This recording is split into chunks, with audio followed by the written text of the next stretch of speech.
In the words of Rhiannon, let's get nasty!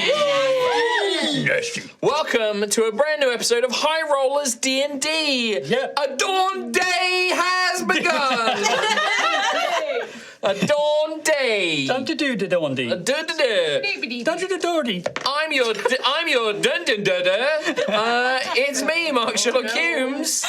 I am joined by we got Rhiannon, we've got Trot, we've got Kim. On the other side, we've got Tom, we've got Katie. We got everybody. We're here, ready to play some game. Not many announcements. I'm going to do just... I know you're probably sick of it. You're like, Mark, we've bought our tickets. We're ready to go. Yeah. We don't want to hear about Insomnia 72 anymore, but I'm going to tell you about it again. Please do. I want to hear. Because we will be there on Saturday the 28th? 29th? 29th. Katie's nodding at me, 29th. Saturday, I forget things, all right? I have brain cells. 30th. No, we're traveling on the 29th. We're traveling on the 29th. Saturday, the 30th of March, we will be at the Birmingham NEC for Insomnia 72. We'll be there Saturday only. We are doing a meet and greet, which I believe is at 3:30. 3 o'clock. 3 o'clock. We'll be doing a meet and greet.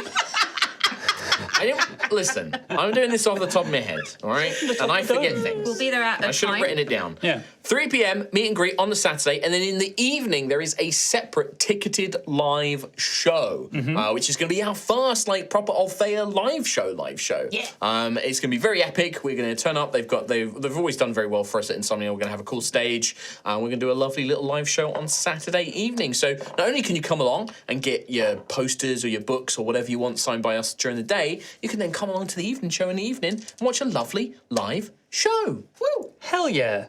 Hell yeah. Bring us something weird to sign. Give us something really weird. Don't know. The weirdest thing I've signed was a Ziploc bag with Tabasco in it. No elaboration on why. Oh. Banana one.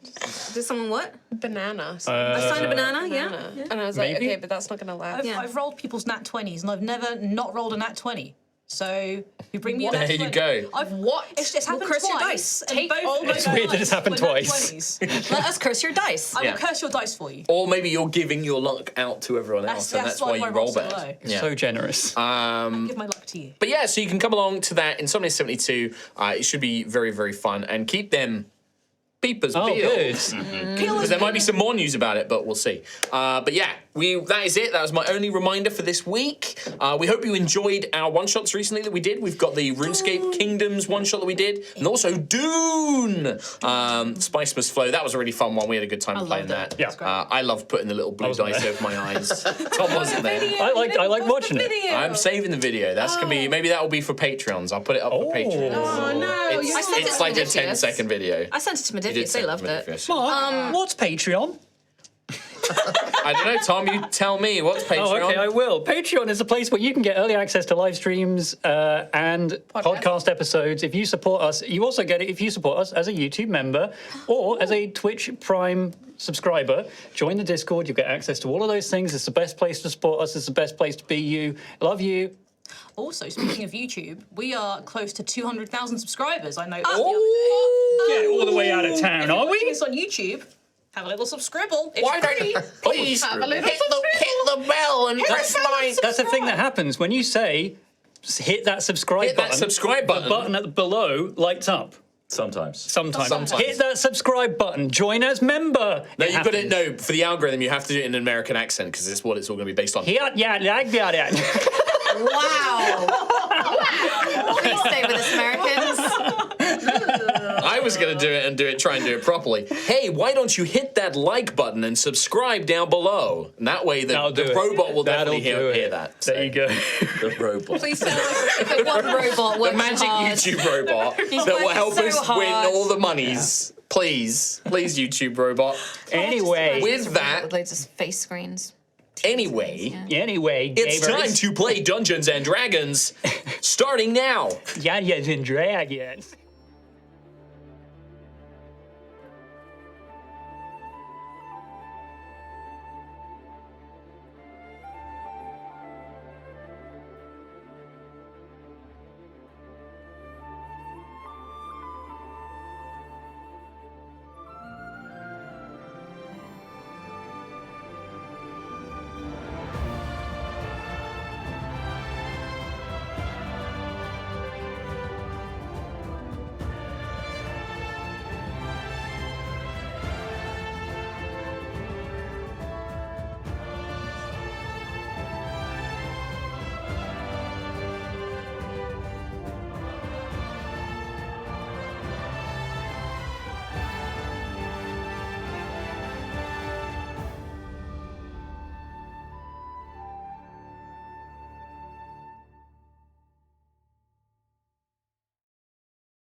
Hello, and welcome back to Altheya, the Dragon Empire.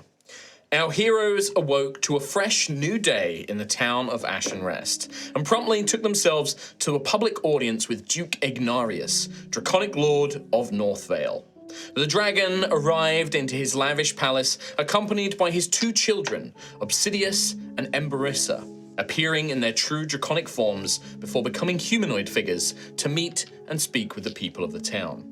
On presenting their Duke's favour, earned for their heroism with the events in Burnell, Duke Ignarius seemed especially pleased and excited with the party's efforts and rewarded them with a deed to a property in Ashen Rest, hoping that they would remain here and live amongst the Duke's lands and continue to aid his people.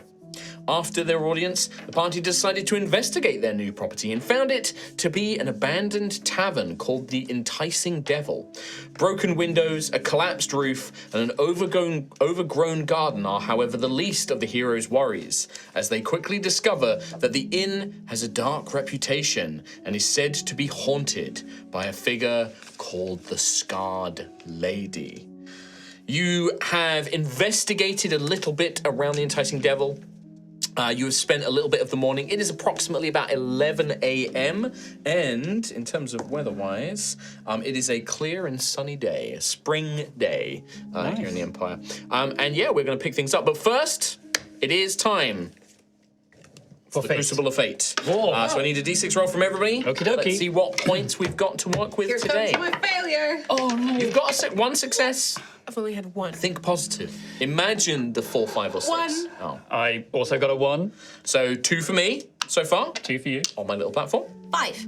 1 for you, Chris Trott. 2. 1 for me.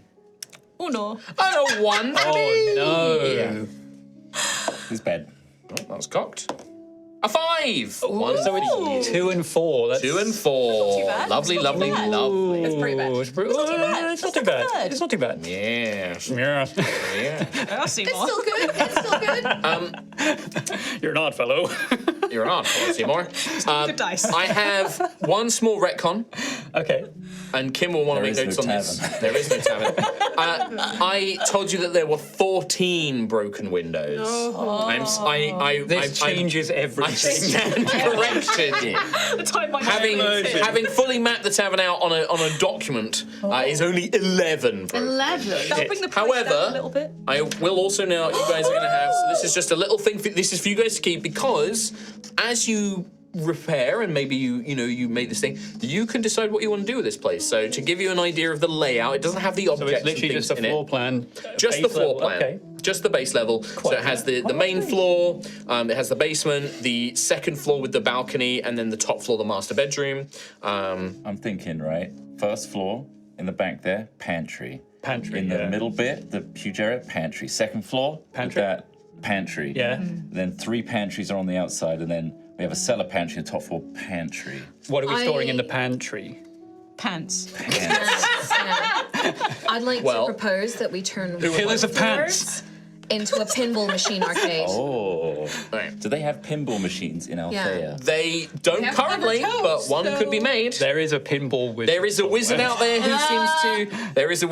who seems to specialise in making these contraptions. Perhaps he could be a pinball wizard. We lock him in the basement until he makes pinball machines. Yes. Kid, sure plays me in pinball. Yes. Elton, Yeah. It took me a second, Rhiannon. Man. So I think he does it.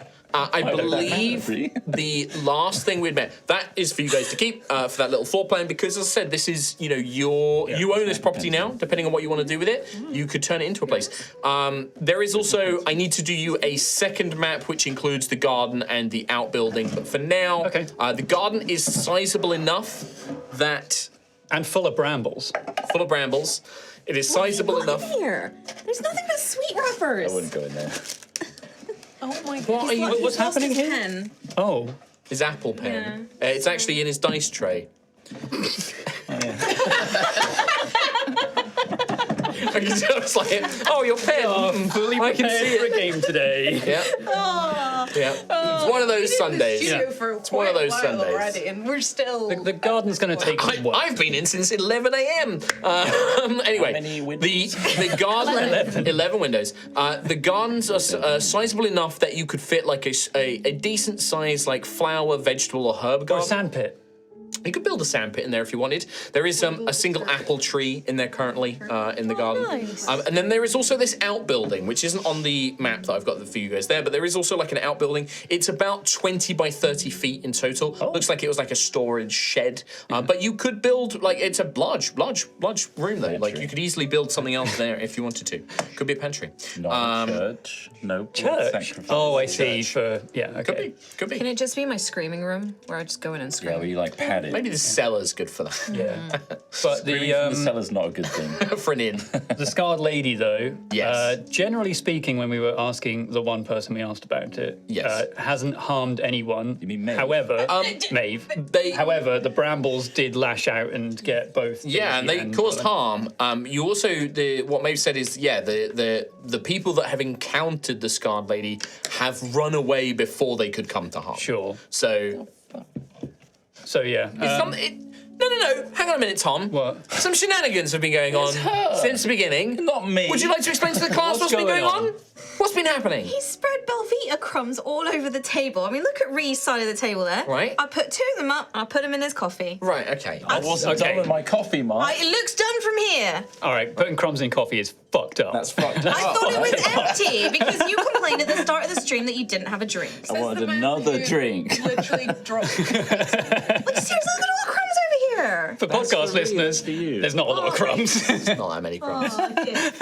You guys are animals. Can we put the crumb matter to rest? Can we move on from Crumbgate? I'm going to be an adult about it, Mark, and I'm going to. You're just going to be the bigger man, I'm going to be the bigger man. the bigger person. Shake hands. Sorry, Well, Chris Trott. I'm I not. thought your cup was empty. I thought your mug was empty. I'm a big man. Yeah, you're a big man. Yeah, and I'm better than you. I'm letting you get all the sillies out now. Oh, it's No, he's gonna be here a while. Yeah. gonna be one of those days. So I believe that we had last left things with you. Some of you had run out into the street, I believe. I think Daisy and I'm on the street. Xantheus. I think we were all on the road, right? Yeah, I think you had all fled. You're Are still you in. still inside? Still inside. So You're yeah. just shouting at it. I'm just, Oh, no, yeah, 'cause just the brambles attacked Daisy. Yeah, We because had to Daisy get ran out I into the bumped garden. them. Yeah. Yeah. Yeah, Gruff killed had him a and I word. ran outside. Yeah. Okay. Yeah. And I believe we left things with, so a few of you kind of spread around. And yeah, it's about 11 a.m. It is a clear, bright day. Maybe a few clouds in the sky, not too much. You definitely are attracting attention. You can see quite a few of the locals kind of just like staring at you guys. First of all, the fact that you're even messing around with this supposedly haunted inn has brought a lot of attention to it. You can see that there's a group of kids like very like keenly watching you from like a little alleyway where they were kicking a ball around. But also just the shrieking and the shouting and all the windows banging and things like that have definitely attracted people's attention. Sorry, what time of day again? About 11 a.m. About 11 a.m. Okay. Okay. So, yeah, my question is we need to what you take guys- care of these brambles immediately. I can tell you that much. Overgrown and a little bit sentient, so that needs to be cut back straight away. The windows might be able to get those replaced, but what do we do about the ghost? Where are you? You're on the street. I'm with you. Okay. And I guess the rest of the team, Minus there, Ophelia, except Ophelia, who is inside. lavishing on I'm ghost. just gonna take one of the cakes from the bakery and just start eating it. I'm just staring finished at the mine. house in horror. During the day, the house itself, it looks just like a rundown building. There's nothing too ominous about it. It looks more just abandoned. No, it's But- ominous. Yeah, It's for ominous sure. to Daisy. Daisy's like, There's a oh vibe. no. Yeah, for sure. Yeah, absolutely. There's definitely been that element. Raining but just to other there. people, perhaps, who are passing by, it would not have an immediate sinister air about it. Just abandoned. It just looks abandoned, yeah. Which is a little strange because it's in such a prominent part of Ashen Rest. It's in a very kind of good area for like trade. So it's quite it would be unusual for an inn of this size to be abandoned and just left and not bought or sold or, repurposed for some reason or anything like that. Quite the money spinner, if not for the haunting. Yeah, potentially. I don't know who that was. I think I got possessed by a ghost. Very valuable. So everybody but Ophelia is out on the street. Aye. Right, what's Ophelia doing inside the inn? Ophelia's in the room where the ghosts. We were right in the main sort of entrance. You were in like the main tavern bit. Like Yeah. there's an old bar. Like the bar is still there. It's like worn and the paint's the wood varnish is kind of stained in some places, but it's a solid like wooden bar. There's still some tables and chairs, most of which have been knocked over or broken, but there's still furniture, like remnants of it around. Ophelia will probably, if there's like a chair, she'll sort of saunter over, look around, pick up one of the chairs. And is there like any like cutlery, like glasses or like old cups? or No, anything? probably nothing like that left. Okay. It's all broken at this point. So she'll probably get out her water skin and uncork it and just take a swig, sit in a chair. Spirit of the Shadow Realm, we mean you no harm if you mean no harm to us. We are just the new purveyors of this home, which was previously yours. I'm sure we could come to some amicable agreement if you're willing to give us the time. If you stop harassing us with these horrible plants, we will kindly have a talk with you, see if we can work something out. Or if you have something to say, then say it. Can you make a persuasion check for me, please, Ophelia? It is going to be at disadvantage, though. Okie dokie. But just to see what kind of effect you might have. Oh, that's a sick trick. Let's see. Persuasion, 19, and that is a 7. 7, so 7 will be the lowest one, unfortunately. You hear just, there's not really wind blowing today. There's like a subtle, very gentle breeze in the air. But you just see a couple of these windows, shutters just... No immediate response. Whether or not you've been heard or whether or not the spirit is, one thing I think I did mention last time is that you would know, having worked with the House of Shadows and things like that in the past, spiritual undead of this nature sometimes find it difficult to be visible in daylight. So generally, nighttime is when they're more active, and it tends to be when the House of Shadows certainly did most of their work. So you might have better luck during the day. During the night, to speak with this spirit, this scarred lady. Whilst Ophelia is doing that inside, but I have noted it down because there may be a chance that it heard you. Those of you who are out on the street, you're kind of looking around, you're chatting about what you're going to be doing next. Like Xantheus is kind of laying out, like, we need to do something about this, and the garden's a problem, and the ghost. You notice, Gruff, the first one to notice. In fact, I think, Gruff, you're going to notice before anyone else because of your passive perception. You see that 2 figures are walking down the street, and they stand out. They stand out from the usual townsfolk of Ashenrest. Ghosts. They are 2 women dressed in kind of heavy black and white robes trimmed with gold. And one of them is clearly wearing armor underneath the cloak and has a large sword over, 2 swords, over her back. The other is clutching sort of a walking cane and is kind of limping, like hobbling along. He's not as agile as the other one. The other one is quite tall. They both have these big hooded cowls and almost like these long kind of overcoat-like cloaks. They kind of have like a mantle over the shoulders and then a heavy cloak covering the rest of them. And they stand out because obviously they are, first of all, not really dressed for this kind of weather, or certainly they don't look like townsfolk. Okay. But at this distance, you can't make any more details out from them. But they're moving with purpose. Are they moving towards us? Yeah, they're coming down the street. They could be just walking down the street. They could be coming to see you. Could be, you don't know. Maybe we could speak with some of the townspeople to see what they know. Because all we know is that the name of the ghost. I'm just rambling. You can interrupt me at any point.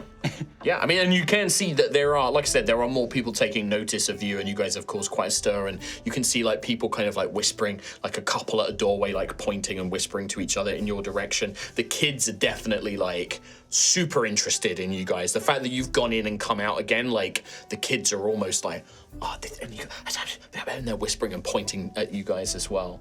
And then you've got like the couple walking down the road, Gruff. Like you're the only one who spotted them. You've maybe got a couple of minutes before they get to you. Like you're seeing them at the turning of the road, like walking down the street towards you. Hello, my name is Gruff from a little village called Tremoro. I still think we need an old priest and a young priest. Just anything holy to come and bless the place. If it works, I will take whatever works. These two over there, they look pretty holy, and one of them's got a whacking great sword. Yeah, so when Gruff points them out, you guys all see the same two figures. Hard to tell exactly who's under these giant mantles and cloaks, but yeah, you see these two cloaked, hooded figures, black and white cloaks and robes trimmed with gold, and one of them is definitely armored with two swords. Have we seen anyone in similar garb before? You can make a religion or a history check. Religion Or arcana, basically to see if there's anything you know, like, is this like an arcane like thing? Is this a knightly order? Is this it would basically be a check. If you want to you can make a check as well, Gruff, if you like. Still. History, if you want to check it, see if it's a knightly order. Okay. 13 for history. 9 for arcana. 9 for arcana. You, Gruff, would not recognize this as belonging to a knightly order. This is not one of the famous knightly orders or anything I'm like that. Bored. Sure. Ruff starts I got no idea. in the leg. Sure. With a 9. No. Anything from anyone else at any point? Rowan is more distracted by the fact that he was recently attacked by the vines, was healed, and is now looking for comfort in pastries. So he's Pretty much what Daisy's doing. he's not fully engaging with these two people, but he is eyeing up the kids that are making a pointing at us, and is considering going over to like talk to them. Yeah, you catch their eye, and like two of them immediately and they do that thing, that kid thing of like, oh, we've been spotted, and then they go to hide. But one of them is a little girl, probably like a little tiefling girl. So she's got like rosy pink like skin. She's got like twisted horns, like little spirals coming out of her head. She's got the little tail, and she kind of is like, and she just kind of like little. Like waves at you, and then the older ones kind of are like, and then they pull her back into the alleyway, like, and then they go back to that, peering around, like, oh, did they see us? Like that kind of kids thing that kids do. Rowan is going to get out the pastry, and then is going to do a fake magic trick where he looks like he's eating it, but then he makes it appear on the other hand. Sure, give me a sleight of hand check. Let's see how good at little magic you are. Sleight of hand. That's a 6, so it's Probably Dex. You probably aren't proficient. no. So probably not high. You do that thing of like an uncle trying to perform a magic trick where you're like, oh. It's very bad. It's very awkward. The kids kind of don't seem too impressed by it, but they definitely seem to kind of lower their guard down. Like I think that like although you are not, they're not immediately like, oh ha ha ha, this funny guy, but they're definitely like almost laughing at you, probably more than laughing with you, or entranced by it. So Daisy, you're just munching on snacks, looking at the scary inn full of ghosts. At that point, then at this point. The two strangers are going to approach you guys at this point. Yeah. Sure. Ophelia, when you get no response, do you stay in the inn? Like, you can see through the broken windows your companions outside, like, they seem to be having a discussion out on the street. I think knowing what she knows, she'll just saunter up and just go to leave. I will come back in the evening, but I'm glad that you seem to have calmed down. But as I said, we mean you no harm. I promise no harm will come to you if you do not harm us. What is Percival doing? Are you going to leave Percival here, or...? I think I'll leave Percival here for a minute. Do you give him any instructions? I'll tell him to stay indoors, maybe do a little sweeping. Yeah. When you say stay indoors, do a bit of sweeping, he goes into the kitchen and finds like an old ragged broom, like half the bristles have fallen off, but he gets that and he starts scooping up all the debris because there's like broken glass and dirt and bits of wood and everything. And he just starts cleaning. He starts like sweeping up the place and putting everything into piles, and it looks like he's going to gather that and take it outside maybe, or like go out into the garden or put it into a corner or something like that. And maybe I'll tell the spirit as well. This is my friend Percival. Don't worry, he also won't harm you. He's perfectly fine. He's just going to tidy up a little bit. Sure. Yeah. And then she'll go and join the others. Sure. So the last thing you see is Percival like sweeping up. When you come outside, the gang has been approached by these two robed figures. As they draw closer, you begin to spot a little bit more detail about them. The first thing you notice is the taller one. They're two women, and the taller one, she is about sort of 6'2", quite broad, like muscular, and you can see that under the hood she begins to pull it back.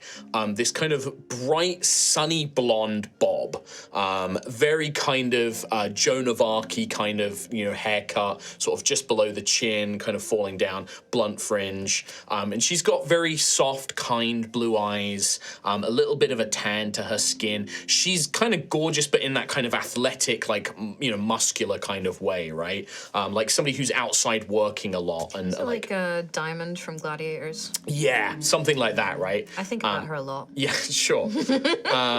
And she's got these two swords, very beautifully made, like both on sort of the left, on the right hand side. And you can also see that she's got knives and like pouches and all sorts of traveling equipment under her cloak. Not elvish though. Not elvish. No, they're human. Human. Yeah, these are human, two human women.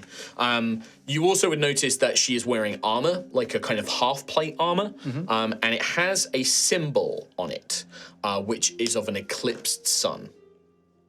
Right. And you see that underneath their robes, they are wearing, all of their armor and clothing is like split into like halves, and it's almost always like a white half and a black half, or a gold half and a black half, and things like that. Black, gold and silver, black and white.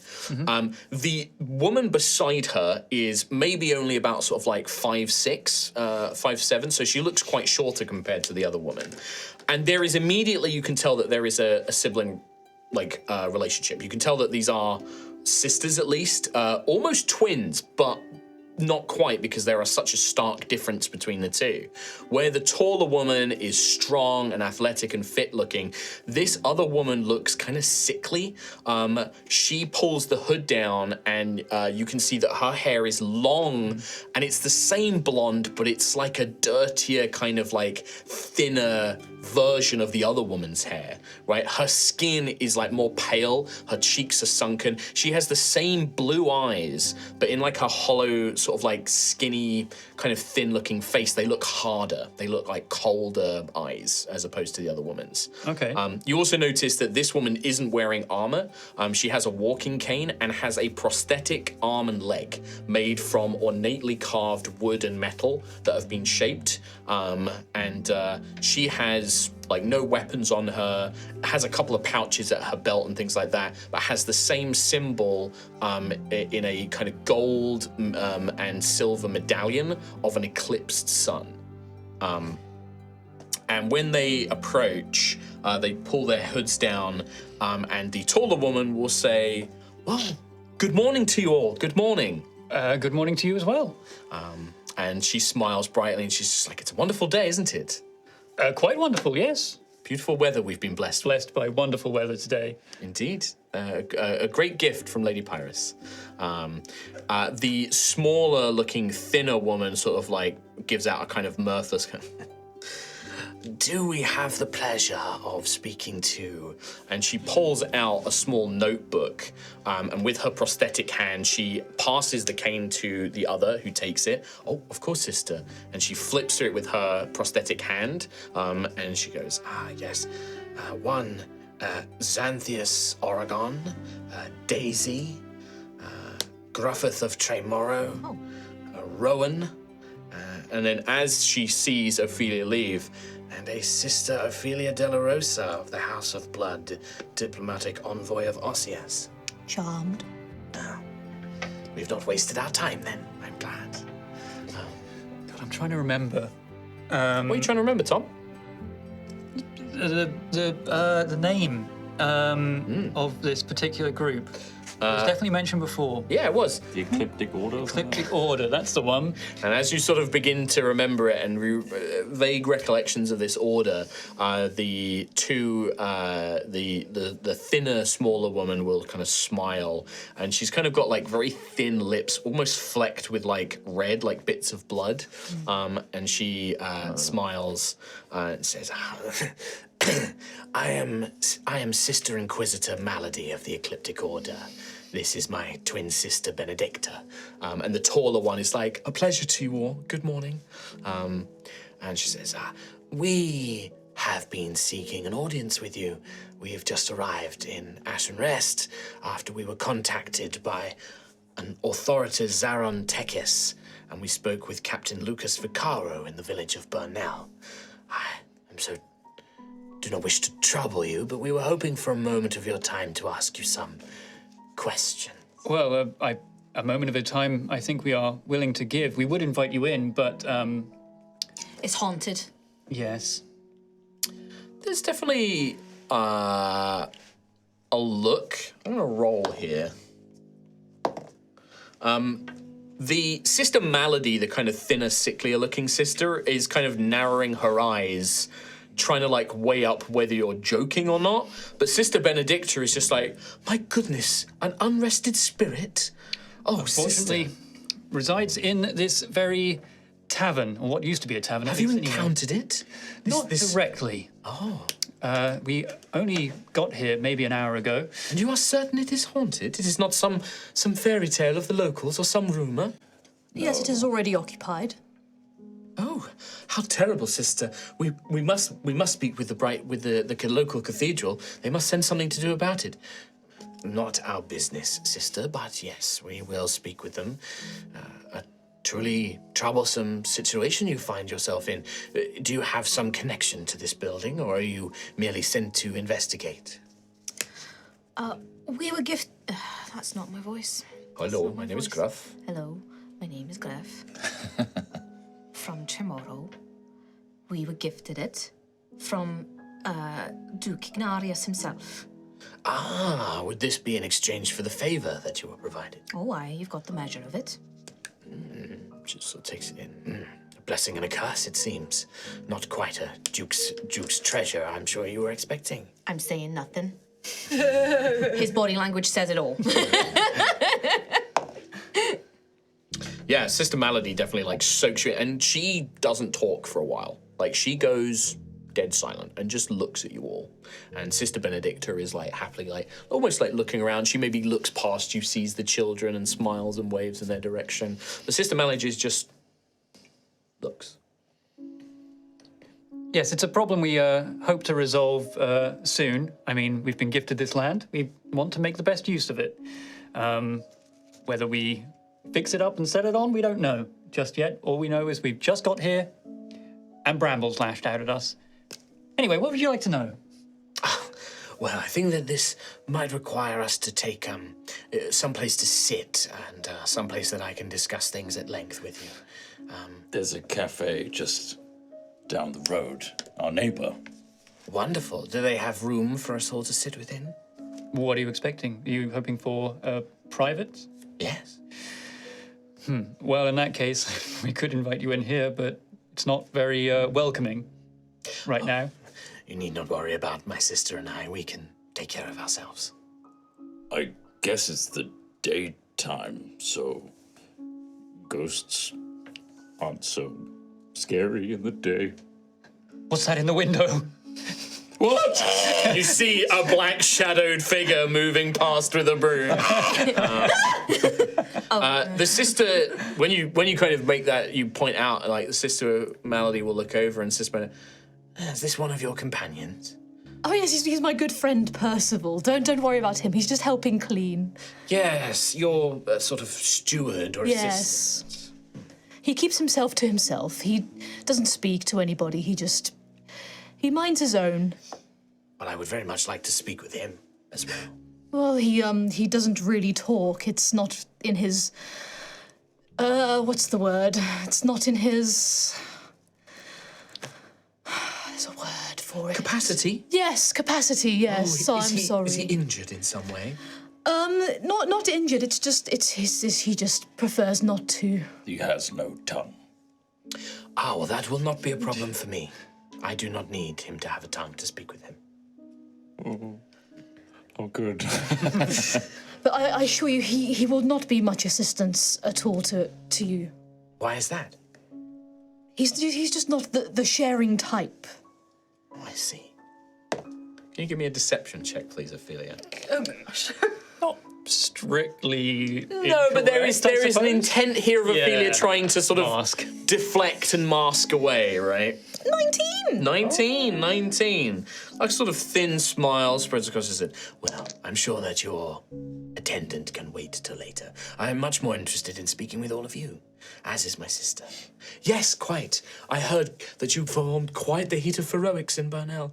We are most honoured that you would put yourselves in such danger for the citizens. Oh, stop it, you. No, it must be accomplished. Such a heroic act in the name of the Scions needs to be acknowledged, my good fellow. Well, we got this wonderful Yes, the tavern. Duke acknowledged, and I gesture at.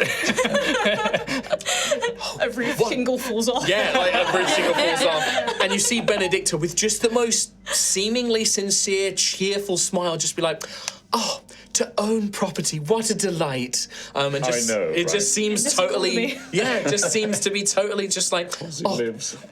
a residence gifted by a duke, what a reward. We have been truly gifted. Oh, you have. Yes, quite. So, this cafe, do you think it will suit our purposes? I would like to maybe perhaps speak with you individually as well, but perhaps we can begin as a group. All right. I've only not been been to the cafe once, so I can't speak to its security, I suppose. We can just wait outside, I'm sure, right? And just come in one at a time. We can get coffees. They do good coffee. Oh, yes, a warm liquid would be most welcome. Okay. Yeah, you guys make your way down to a latte fun, the little cafe for an at the interrogation. end of your street. You enter and you see the delightful Maeve. Totally not a very rapidly created NPC on my behalf, but no, you see her in her little sort of her wear that she was wearing earlier, a little apron. She's got like the little tiny horns. She's got the big sort of like over the top cowbell. It probably is a better place we could have gone on this road. Yeah, it's right perfect. next door, there's a place called it's also the perfect like place for interrogation and co. Yeah, but like this latte fun it's like pink and white and cottagecore. It's like so sweet and innocent, and then you walk in with like these two holy inquisitors, and you see Benedicta is just like, oh, this place is a delight, sister. Hello, how do you do? And you see Maeve is just like, oh, hi, well, oh, yes, that's right, I was Irish, that's right, yes. Welcome back, yes, for a little bit, aye. There was a moment where my accent was a bit different, wasn't it? It was very yes. Hello, welcome back. I see you've brought some of your friends. Yes, these are the companions I was talking about. Right, hello, my name's Maeve. I run Latte Fun here. Can I get you more drink? You've not gone through all those drinks and pastries already. Oh, no, I'm yet to finish my first one, but we were hoping to just have a place to sit down and talk with these guys here. And like you will see that Sister Benedicta will step forward. Sister Benedicta of the Ecliptic Order, wonderful to meet you, Maeve. And then Sister Malady would just say, a pleasure. Do you perhaps have somewhere private, a room or such a separate room where discussions can happen? Maeve was like, well, we do have a small room at the back. There's no door. There's no door or anything like that, but you can go back there. She just says, yes, that will be fine. We will take a seat there, if you don't mind. Apologies, Maeve. We would have hosted them at ours, but, I mean, you've seen the place. Oh, certainly. I don't want you messing with no spectres or anything like that. That'd be terrible. No, of course. Yes, but by all means, go and use the back. I'll just be up here. If you need anything, come and get in. It just goes back to, fussing and polishing china and doing whatever needs doing. You guys make your way back into a rather cramped, like, when you go in a coffee shop and they've got like a little room to the side that's kind of secluded from everyone else. It's like two tables in it, but it's quite cramped. There's a nice window that looks like out onto the street. Okay. And you see that Sister Malady sits herself down with some effort. Like, she has to, like, maneuver her prosthetic leg in. She kind of sits down, and as soon as she sits down, like, almost just sort of lets this big, long, kind of, exhausted sigh out. And Benedicta is like, do you need your medicine, sister? Some hot water, please, Benedicta. And she goes and fetches some hot water, brings it back, and you see that she mixes like a little herbal mixture for Sister Malady, who sips it, places it down. Please take a seat.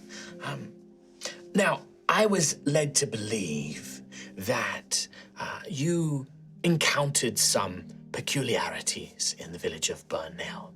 We have a report from Captain Lucas Vaccaro that an artifact of some sort was involved.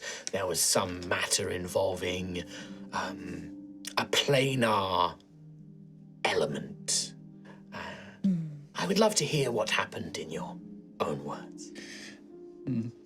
Let's just scroll back a little bit. You can, if you want to, just be like, we tell her what we know of what happened. Yeah. You don't have to sit there and recite it all if you don't want to. Or if you I can't think we basically told Xantheus everything, right? We didn't hide anything. Pretty much did. Gruff Yeah. certainly did, because Gruff kind of gave us sort of almost military policeman, like, rundown, yeah. like. So the important question I'm asking here is, are you going to tell the same story as what you told Gruff will, Xantheus? yes. Yeah. Okay. Right. That's the main thing, because it means that there's no discrepancy. And you can see that as you're speaking, Sister Inquisitor Malady is like reading through this notebook that she has, and like as you speak, she occasionally is just like she asks a few clarifying questions, just like, had you encountered this tiefling before? No. Kind of goes through Is it all. she adding anything to these notes, or is it literally just... For now, she's just reading. She's just checking the details. You do see that she gets to a point where she kind of says, like, thank you, Gruffith. That will do, that will do. I simply wanted to make sure that your memory of the matter and the account that you gave to Authority Tekis were similar. There is a concern. When our order first heard of this relic going missing, we feared that there may be an otherworldly element to it, and so we were initially dispatched to help with the search for these criminals. Once we had heard news that the matter had been resolved and that we were no longer needed, we were about to head back to Kelskaris when Zaron Tekis sent us a sending spell, informing us that you had encountered this and had a conversation with this planar creature, and that there were some doubts about exactly the nature of this conversation, but also to ensure that there hadn't been any undue influence. As you know, the planar realms represent a great threat to our world, to our culture, to the Empire itself, to our very souls. So it is in the nature of the Ecliptic Order to investigate elements where magic or the planes or any corrupting nature may bring one's health or soul into question. Xantheus, can you make an insight check? Sure.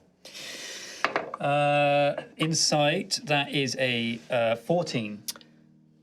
When Sister Malady is talking about magical influences, her eyes very briefly, and you think intentionally, flick to you, flick to Daisy, flick to Rowan, and flick to Ophelia.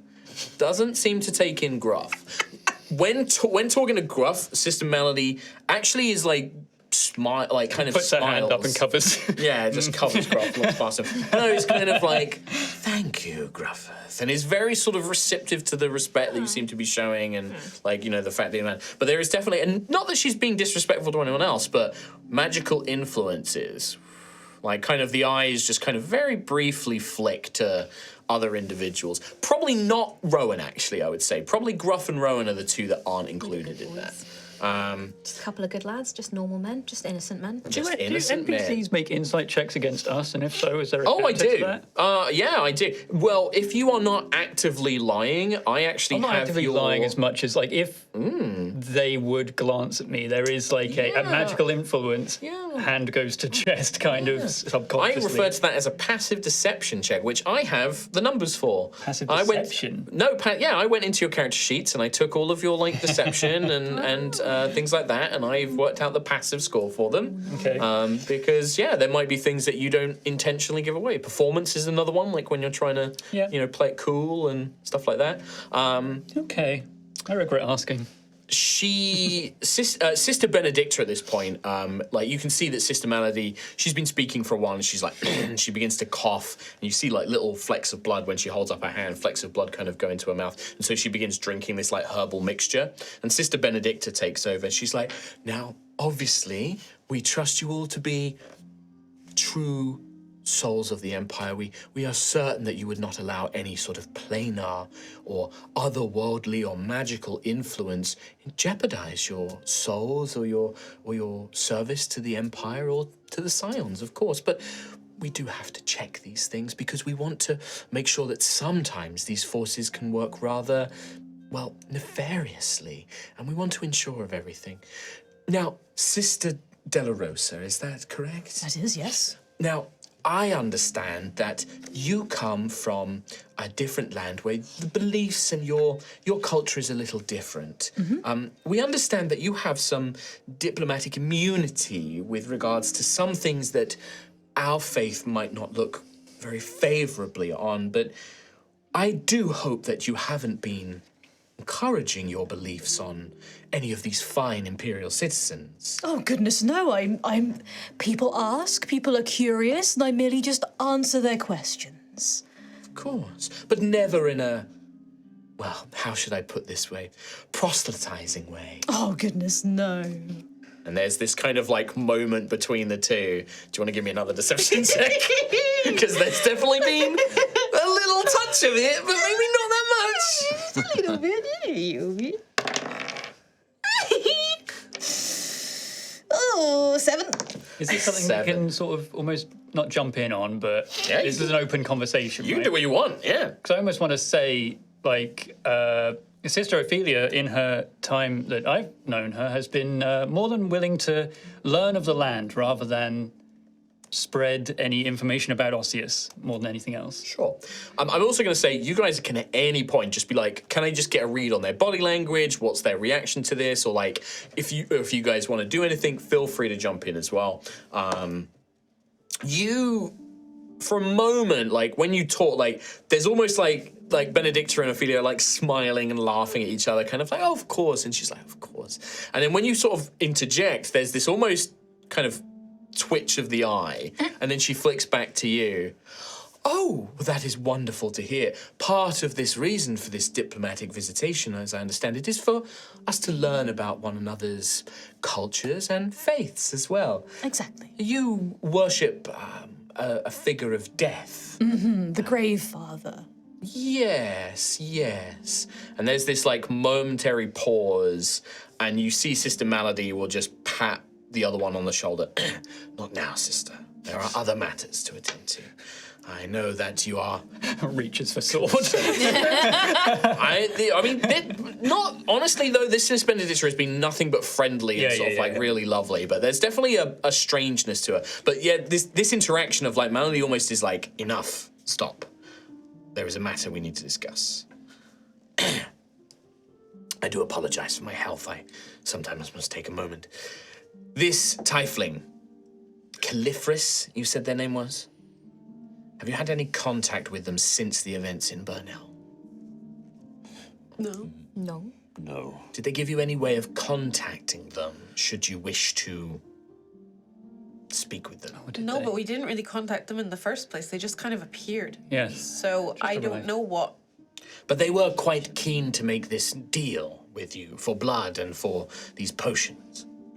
Aye, bit of a prick they were. Well, they stole this relic, a powerful relic from the sounds of it. The Lightless Pilgrim. The hand of the lightless pilgrim. Hand of the Lightless... I can't write very well. That was fine. That was Rowan. It's all right. I can't write very well either. The hand of the Lightless Pilgrim, yes. I have done some small research on my way here. It was briefly held here in Ashen Rest. But your effects, it was able to carve through great amounts of rocks searching for valuables or some such. Yes, it caused quite considerable damage. The miners of the town were getting desperate, I think. We have spoken with the former foreman, the forewoman of Burnell. She has been arrested and taken back to Kelskaris for her involvement in this quite serious heretical crime. I believe that one of the criminals was captured alive but has since escaped, the kobold. I have made sure that the local... Yes, the eel. Yes. I have explained my displeasure to the local authority that this individual escaped. If they have connections to planar powers, then the Ecliptic Order is very keen to apprehend them. Well, I'm very glad for this information and for ascertaining the facts as we saw them. You are quite certain that this Caliphorus has no further interest in you or your business? I only serve one. I do not wish to get involved with the means of other planes and demons and whatnot. I think we were a means to an end. We were an opportunity to acquire a thing for them, and when they got it for themselves, we were no longer needed. Very astute, and this is the way of many of these warlocks. They approach others and seek to make deals or bargains. They seek moments of opportunity, moments of weakness. Likely preying upon you in your injured state, offering kindness in one hand, but taking more than you know with the other. Well, that is all I have for the matter that proceeded in Burnell, but I was perhaps hoping to speak with perhaps some of you individually, if I may. Xantheus. Yes? Could I have a moment of your time alone? In this room here? Well, if the others do not mind, perhaps going to the rest of the little cafe, we can talk here. Rowan looks at Xantheus. Yeah. I mean, if I look at you, there's a worry in his eyes that's not all too subtle, but it quickly, as I look back, How unsubtle? I mean, it's as I turn away from them, I look at the others like, don't go. But like, Puppy dog eyes. absolutely. Is this okay with everyone else? Are you comfortable? Would you like to stay? It seems like I would prefer to speak with Xantheus alone. I have nothing to hide. We're just right in the other room. When you all go out into the other room, Sister Benedicta moves and stands in the doorway. Oh, she's exactly door-shaped. Anybody who has a passive perception of 12 or higher amongst the party, you would notice that when she moves to the doorway, Sister Benedicta tries to do it subtly, but she subtly casts a spell. And she casts Detect Magic. As she moves, and you see like her eyes just for a moment flicker with like almost like a silver sort of flare of power, and then go back to their blue. But she subtly casts a spell. Those of you who got 12 or passive 12 or higher, and she actually looks out at all of you, and she's just smiling. She's just sort of like just smiling. I've never cast Detect Magic. I don't know the effect of it on me. Yeah. But Sister Benedicta is in the way looking out at these guys. Like she's facing away from you, Xantheus. You sit across from the Sister Malady. And it's so, seeing these two together, they are twins, but in this kind of like, one is clearly ill and unwell, but they're almost this weird reflection of each other as well. And she kind of looks at you with these kind of hard eyes. Before we continue, do you want any more water? Oh, I will be fine, thank you.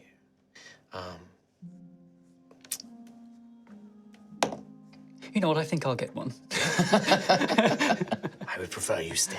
Okay. Forgive me.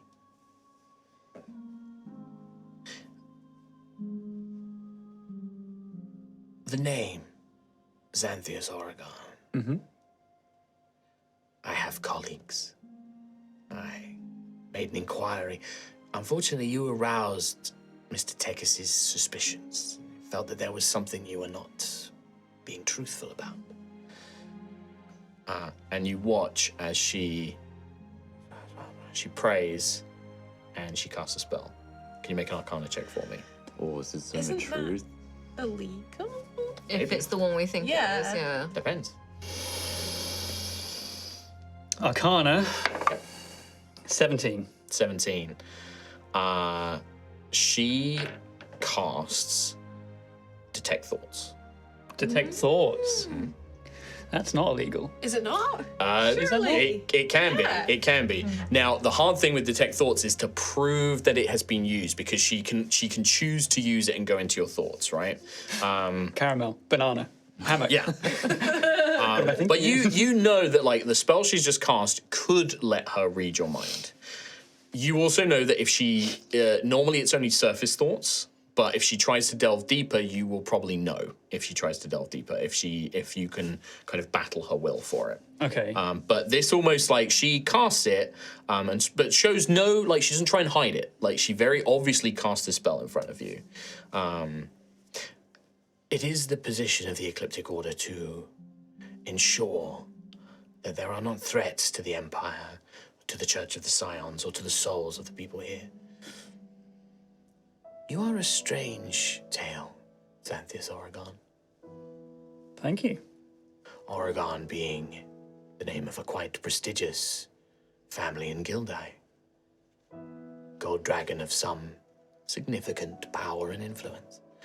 Yet their son, their draconic-born son, does not live in their gilded home and palace, but instead is sent away to a small village in the neighboring province of Caldra. Then, merely weeks ago, vanishes, traveling to the great city of Kelskaris, where it seems you vanished. Is there something about your time in the city that you would like to tell me? You say vanish, yet I reappear not 2 days later in the village of Burnell. I wouldn't call that curious. I'd just call that traveling. So you had your business in Kelskaris concluded, you simply left? I simply left. Not to my taste, unfortunately, the big city. I spend much of my time in a small village on the edge of Caldra. A different type there. So, two things. There's definitely going to be a deception check involved here. Yeah. She can read your surface thoughts. Now, you know that, so you can kind of obfuscate your thoughts. So unless she tries to probe deeper, you can stop her from, like, knowing anything more. I think you can kind of just almost imagine, like, yep, I went to the bakery and I went to the clothes store and then I came home. I think it's when she's initially talking about host Oregon, there's a repeating, like, why sort of thought that's recurring. Almost like a, why are you looking into this? Why me? Why do you care? But I'm trying as best I can to say as calm as I can through the questions. Yeah, I don't know. So I think there is some obfuscation, I guess, but there's definitely almost a initial questioning. Like, why is she asking about this? What do you possibly, like, what is it that's what have I given up that makes you so interested, I guess? Or Sure. Can I get a deception check, though, as well? Deception, yes. We know, you and I both know that your business in Kelskaris was anything but what you said it was. No. I went clothes shopping. Didn't like it. 12. You love clothes shopping, though. I do. Well, I didn't like the clothes there. She kind of leans forward and she brings this prosthetic hand up to almost push like a sickly pale yellow of strand behind her hair, behind her ear. She smiles. I should warn you, Lord Xantheus. Or perhaps it is just Xantheus. I am not a person to whom it is easy to lie. But I should also, and she kind of lowers her voice and glances towards her twin sister, I am also not as blind as many of my order are. I know that there are sometimes moments when we must make difficult decisions. You you ask why? Why do I ask? Why do I care?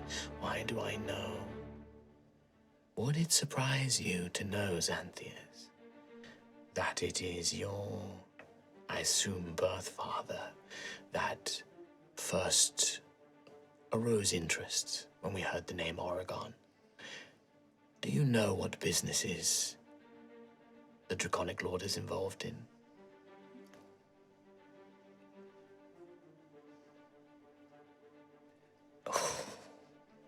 I do.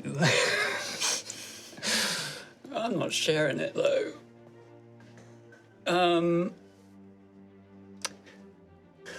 What initial thoughts would come up, I suppose?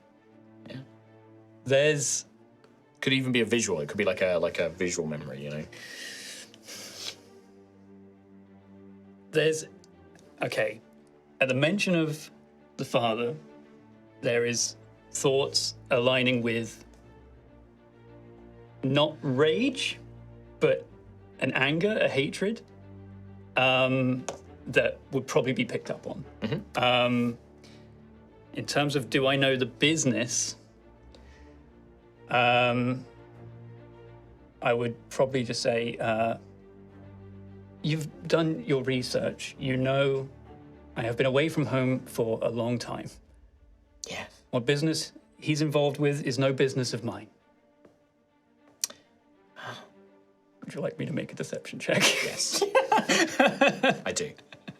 Fate dice. Going on here? You've got fate dice. I think that's it. That's an important one to have fate on my side for this one. Thank you. Thank you. Oh my god! That's a nat one. A nat 1, a 2 on the fate dice. I get 4, 5.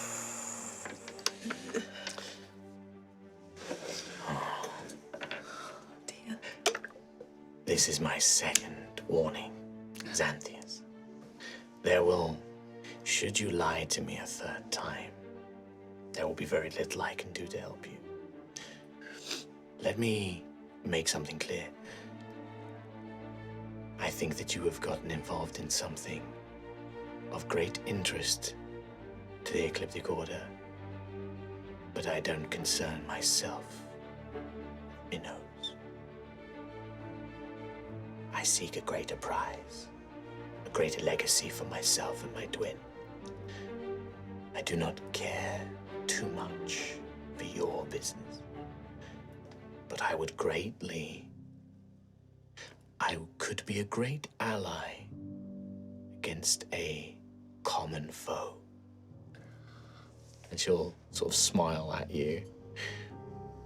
My sister and I will remain here in Ashen Rest. And should you leave, we will know. Consider a hand of friendship. She holds out her prosthetic arm, which you can now see is engraved with a very sort of disquieting image in Altheya. You see a very corrupted-looking dragon, Galdvasar, the famous gold archdragon that became corrupted and turned against the Empire, but being impaled by dozens of spears engraved into the prosthetic arm itself. And you see a holy figure shaped like Melir, the goddess Melir, tearing out its heart. And the hand very deliberately angled so you can see this engraving. Yeah, so, I mean, I guess I could make an insight check, right? Or something like that, but I mean, it's You obvious absolutely right can there, do. right? If you want to see if there's a meaning there that you're not picking up, or if you want to just, you can make an insight I guess the check. sincerity of the hand of friendship thing rather than, I don't know. Yeah, you can I'm make an gonna insight check. kill you right here. Sure. 13. I'm going to... Now, you don't know if this is a deception or not. I'm going to roll a persuasion check or a deception check to see. Okay. Because I don't want you to know if I'm rolling deception or not. I'm actually going to spend one of my fate dice on this. Okay. Because I think this is a cool, dramatic roll for me to use. So whether or not this is deception or persuasion. What did you get on your insight? It was a 13? 13, yeah. 13. So my roll would be 25. So you don't know. So got this at least seems to be +5. well. I mean, it's. I would say that like there doesn't seem to be any form of like. There's no giveaway signs, right? There's no body language to suggest there's anything there. But there is this like look in her eyes. Her eyes are so cold and dead. It's hard to really pick up on anything. But surely, if you don't take the hand, she just brings it back. Or it's up to you. Well, it's more of like an initial like cold hard eyes. I'm trying to almost with a 13, just trying to read anything I can of the sincerity of the claim, because I know that the many ways in which assistance could come for someone like me, and there's one particular route I do not want to take, and it's the route that most people would go for. So I am just trying to almost identify one or the other, but I guess if persuasion is 25, or deception even, could potentially. You don't know which way it was. It was higher than your roll, I'll tell you that. I will hold the hand out but not take it just yet. My full story I haven't told to even the others out there yet. A dangerous one. So forgive my hesitancy. It is, believe me, I am used to keeping secrets. I am a follower of the Lady of Secrets, after all. Sometimes the truth is a dangerous weapon. It is double-bladed. It can hurt as well as it can help. Keep your secrets, Xantheus Oregon. They might save your life. Yeah, I'll take the hand as almost a shake sort of thing. I'm glad that you understand this situation. As I said, we will be staying here. Seek me out if you have information worth us knowing about. And do not leave the city. If you do, it's fine, but I will be keeping an eye on you. And I will say this. You are my concern. She glances. My sister, your other companions, you have more in common than you think. It's more comforting than I expected. Is this all you wanted to know? I think I have enough for now. And she kind of turns away. One last thing, actually. Does your chest hurt? What do you immediately think of? Oh. What's the first memory? The first memory Or thought. Yeah, thought, I guess. The word shard would appear. Yep. And it would be immediate, as fast as I can, batten that away. Yep. But it's like, and then you realise. Like, is there a response almost from that initial? No response. She but is staring cold at you. And just these very faint, thin lips, just a smile. Like, there's an initial, not a shock as such on his face, I suppose, but like you've caught me, and a cold chill down my spine, and then quickly, or as quick as Xantheus can. It's doing better.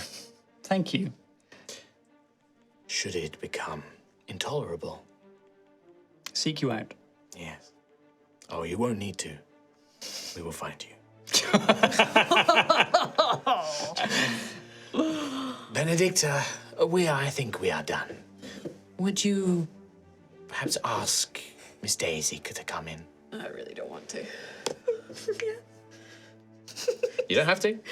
Does Xantheus come out? It's more that KT as a player is physically like, I cannot do that. That's fine. Because I don't want to look. I mean, yeah, I'm out as quick as I want out of that room. He's as soon as like that option is there, he's like scooching past. Yeah, right? but I mean, it is how audible is is that room, or how close is everyone? I'd say that It's far with enough Benedicta away. in the way, like Yeah. people would have to have been like listening up against the thing. Was Like, anyone like? you were like, this was like a whispered conversation Yeah. in the corner. Like put it even in our own Benedicta probably conversation. didn't actually hear what you actually said. Probably talking about the house. Yeah. Yeah, imagine that. Yeah, conversation was happening, and Trot's making a face like, I want to know. I was thinking, do I have harmonious recall? But I think I used it today. I did, yeah. that? And also, it has to be Sorry. again natural. This is like in a wood. Oh, yeah, I used it in the tavern. Used it on the And also, I tavern. can't like listen in on people. Yeah, I think I would come out with as much of a smile and it's fine, it's okay. Who wants to go in next? But like, he's kind of not quite meeting everyone's eyes, and there's almost like seconds when if he's not talking, he's like stopping and really deeply thinking about something and then trying to get back onto the conversation. His mind is very much elsewhere. So Gruff would have been watching the door like the whole time. Like everyone's chatting. Like I think Gruff would have been staring at the door just because of like he remembers meeting you on the road, and you know there's been The circumstances of which you met Xantheus, yeah, like and injured. There's been stuff, and I'm the only injured, one who but- saw his the only recent one who saw his hands in the tavern so. I don't know, yeah. So yeah, Gruff is just gonna be staring bolt at the door, waiting for you to appear. And as soon as you do appear, he stands up a bit too fast, like almost the chair kind of knocking back. Clatters the table. You alright, boyo? Totally fine. Thank you, Gruff. Are you okay out here? You don't have to put a brave face on in front of me. You can say if you're not okay. I know. I'm your ward. She treats you okay? Yes. I'm unharmed, aren't I? Oh, my sister would never dream of hurting anyone. Not here. Not unless they've done something wrong. I appreciate that, but the boy is my ward. I have to check. Ah, of course. You're protective of him. Understandable. I hope that does not bring you misfortune. Oh, come on. Why would you say something like that? It is a dangerous thing to take one under your protection, to bond yourself to another. Aye, but it's very knightly. It can be, depending on whom you are bonded to. Can I do an insight on Yeah. that? Yeah. Yep, absolutely. I think as she says that as well, Gruff's eyes are gonna flick to his hands. 15. 15. My hands. Yeah. Benedicta's eyes follow your eyes. He's doing the quiddy. The gritty. Not the quiddy. 15 insight. There is a tenseness. Like, I think you and Gruff are really the most experienced, like, combatants in a way. Like, you've watched trained fighters a lot back in the House of Blood. Like, you would watch the House Guard and, like, you know, the Countess's personal guards train and spar with each other. You've seen Gruff fight. Like, Benedicta has this smiley, sunny, lovely kind of woman personality, but her body is like a coil. Like, it is tight and almost ready to act in a moment's notice. And that's been maintained the whole time. Like this high, smiley face, but like a viper, she could strike. And there is a tenseness with everything that she's doing. Like everything she's saying to Gruff is definitely this kind of like, oh yes, absolutely. But there's this constant like wariness. Does your It's what you ward pick get up you on. into trouble? Does your ward get you into trouble? my ward, my sister? Oh, she's your ward. We are twins, and she says, and she looks back, she would have no problem with me telling you this, but she has always been ill ever since she was young, and I have been blessed to be the opposite, to be strong and healthy. So it has always been my responsibility to look after her, but what I have a strength in body, she has a strength in mind. We look after one another. Like sun and moon.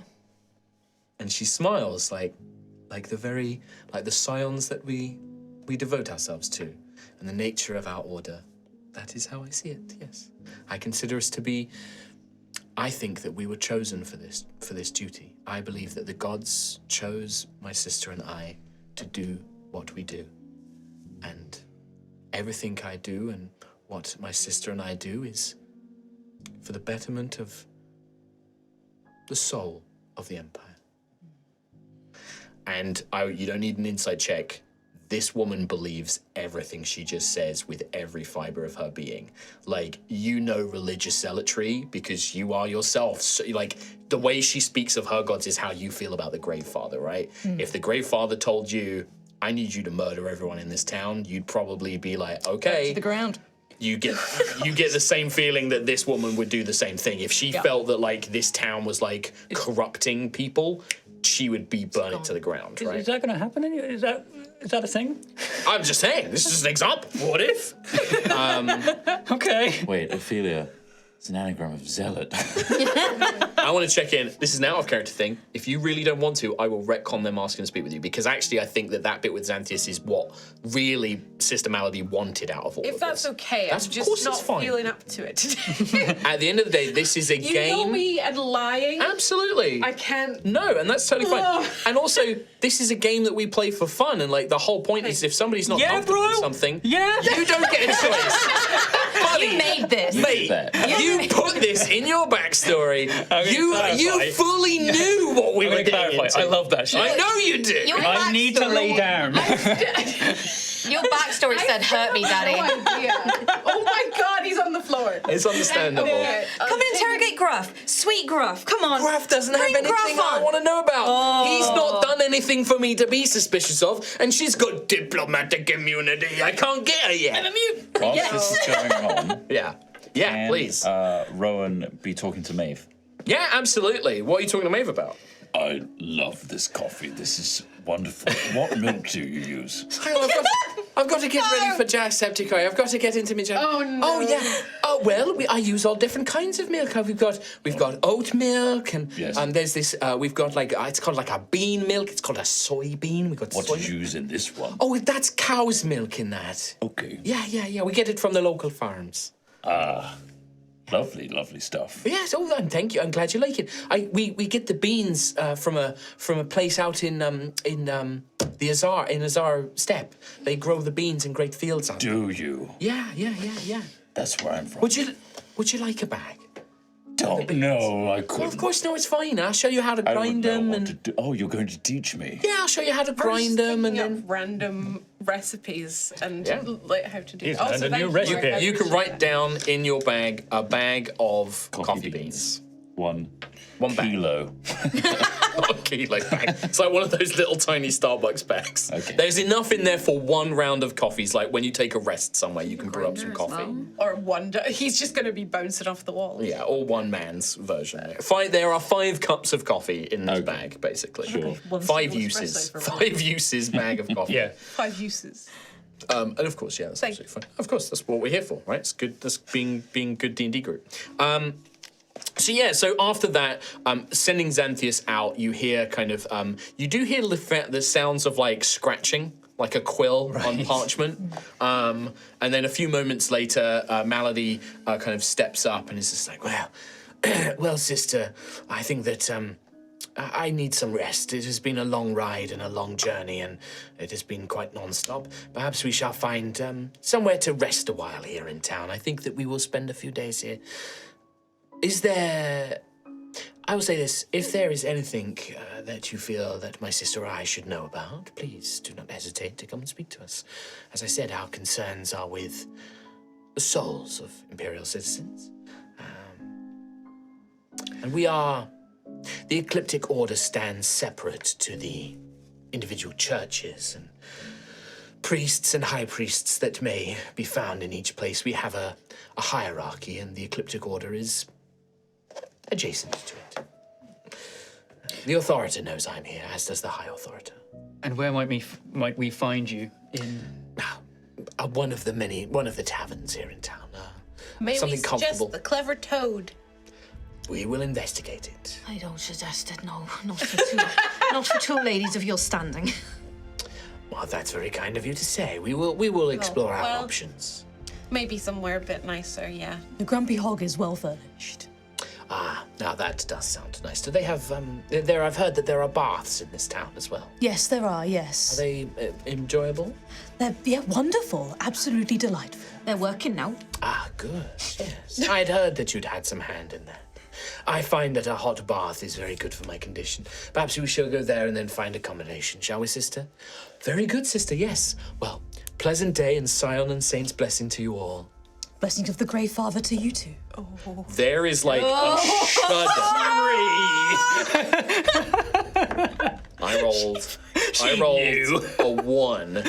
There is like the mask of pleasantness breaks and like shatters, and just the angriest look, like, but immediately Melody does not seem to care. But Benedicta is just like, almost like, how dare you? And Melody is like, come, sister, I need your help to get to the baths. And almost is like, leave it. And you just watch as Benedicta like locks eyes with you. And that look is, how dare you? Bless me, I'll bless you back. I know, but like, it's completely, no, it is like completely hypocritical. Completely hypocritical. That reminded me of the part in New Girl who's like, gave me cookie, gave you cookie. Gave me cookie, gave you cookie. I think the other thing you've got to remember for them is, and this is for everyone as well, the reason that she's so offended is the Grave Father, aka known as the Grave Emperor to the citizens of Altheya, is a planar power. So to you, it's just like, that's my god, and these are your gods, and that's the same thing. But to them, they're like, how dare you? It's like a terrible thing. Yeah, it's like basically being like, to a really religious Christian, like, Satan bless you. To the Pope. Yeah, it's like, going up to the Pope and being like, Satan says have a good day. You know, it's just like, what did you just say? But no, Melody is like... Which one is it that...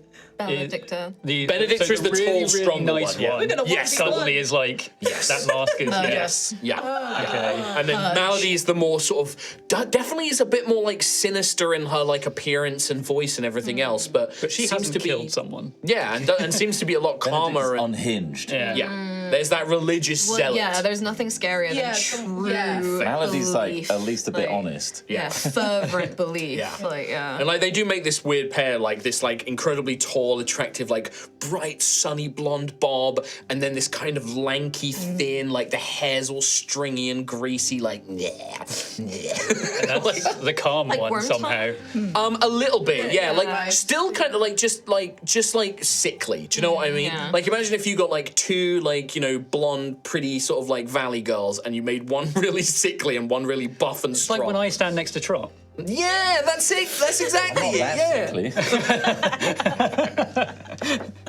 But yeah, they will make their leave, maybe with one last look of fury, and then also one last knowing look from Melody, probably lingering on Xantheus and Daisy a little bit as well. But then a very pleasant nod towards Gruff and Rowan as well, and they will make their way back, pulling their hoods back up and making their way out of this area.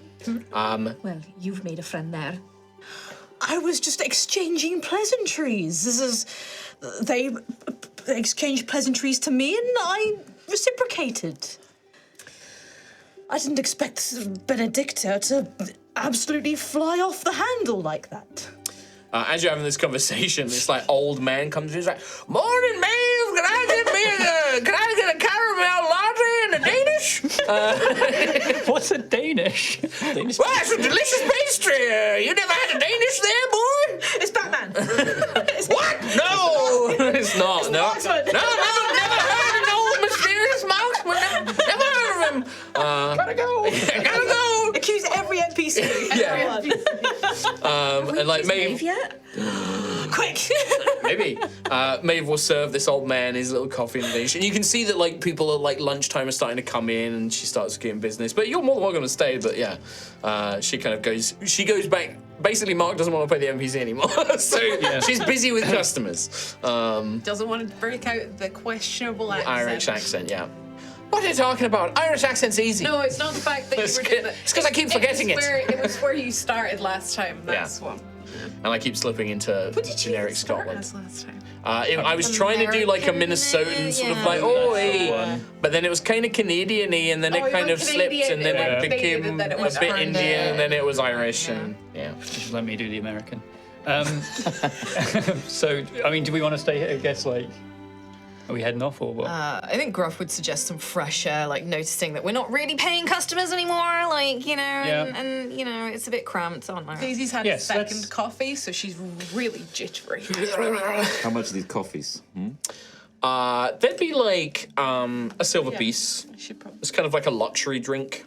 I didn't finish my first one, and I'm not finishing this one. Just like real life. Yeah, just like real. Motherfuck.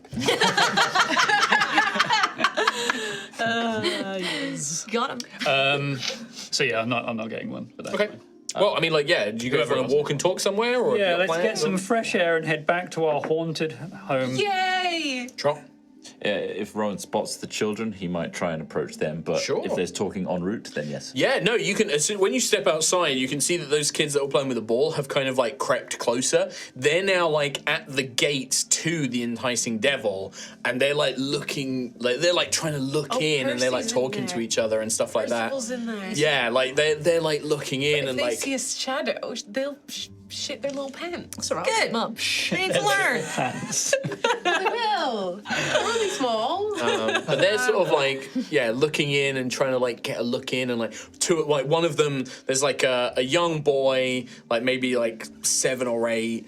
There's like another boy about similar age, and then they've got this little tiefling girl, and like they've basically tried to form like a little trio Voltron to like look over the fence, and so they're on like each other's shoulders, and then like the girl's like, I can't see anything, like kind of calling out and stuff, like Rowan's going to approach them stealthily. stealthily. Give me a stealth check. Okay. Ruin is so giant. He's very big. He's very. He can be 5. 5. I rolled a 6, and I thought, oh, it's fine. You approach, like trying to sneak up on them, and then they turn around, and you hear like a ah, and then they try and run, but they're all on each other's shoulders. Wait. So they go to run, and they all fall down into like a pile, like pff, dust kicks up everywhere. Hello, it's okay, children. I'm no harm. They just stare up at you in that like. What are your names? I'm Rowan. Good to meet you. I'm a new neighbor. I'm Thomas. Hello, Thomas. My name's Jim. Hello, Jim. I love Thomas. My name's Amy. Thank you. And the little Hello, human. Amy. Not you. Thomas Never you. and Jim. We've just moved into the haunted house. Did you know it's haunted? What? No way! I know. We saw you going inside, and then we thought that the scarred lady might have got you. And then Amy said that she saw a shadow moving around inside, and we were trying to see if we could see the shadow. But you live in the haunted house. Yeah, I went into Are the you dead? garden and the vines attacked me. Whoa! No. They're like freaking out. So, what room? We heard that there's an older girl, and she went in there, and she said that she saw the scarred lady, and she had to run away or she was gonna die. I don't want to die if I go in there. If you see the scarred lady, you die. Really? Yeah. If you see her face, you die. What if we got rid of her? You can't get rid of a ghost unless do you have like a ghost slaying sword? I've got a ghost slaying lute. And I get out my lute, Wow! playing some ominous tunes. They're like, I've never heard of an instrument that can kill someone before. Yes. Well, we know swords go through spirits, right? Yeah. But music can capture them. Whoa! That's They're right. very impressed. Yes. Yeah. They're like, yeah, oh wow. So yeah, we've there's been loads of stories that like there was a bunch of there was some older kids, and one night they dared them to go inside, and they said that they had to go up. They had to, because the ghost, she lives in the top. That's her room. She lives in the top. The top, right? And you have to go up into the top room, and you have to take something from the room and bring it back to show you did it. And apparently they got in and they got to the stairs, and then they saw her at the end of like the balcony, and then it rushed at her, and she was like, I'm gonna die, and then they ran away and they were scared. Yeah. Okay. And she's got like her voice is all like.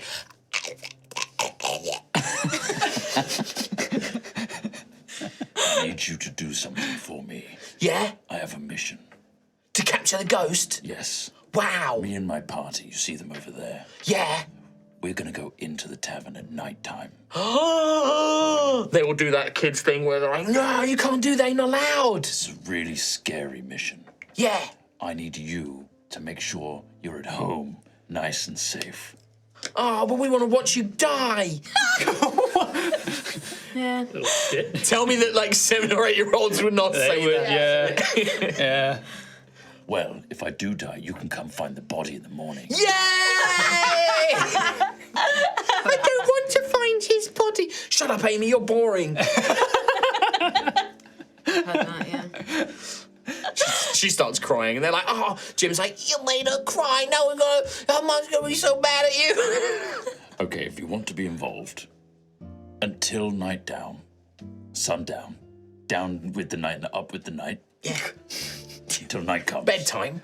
Until bedtime, you can scout the perimeter. Make sure it's safe for us. Yes, sir. Thank you. Yes, sir. I'm relying on all 3 of you. Okay. Okay. Aim, if you don't want to take part, that's fine. I want to take part. Okay. I don't want you to die. You're not going to die, really, Amy. You have to promise you won't die. I promise. Okay. And I'll sing a song about our fight with the ghost. Awesome. Yeah, they seem pretty impressed.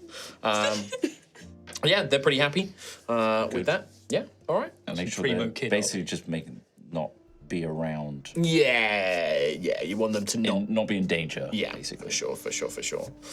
Cool. Is there any way you guys want to go after Rowan has spoken with these Oh, God. children? What's the time by now? By now, about midday. Okay, so. Midday. About midday. People on the streets.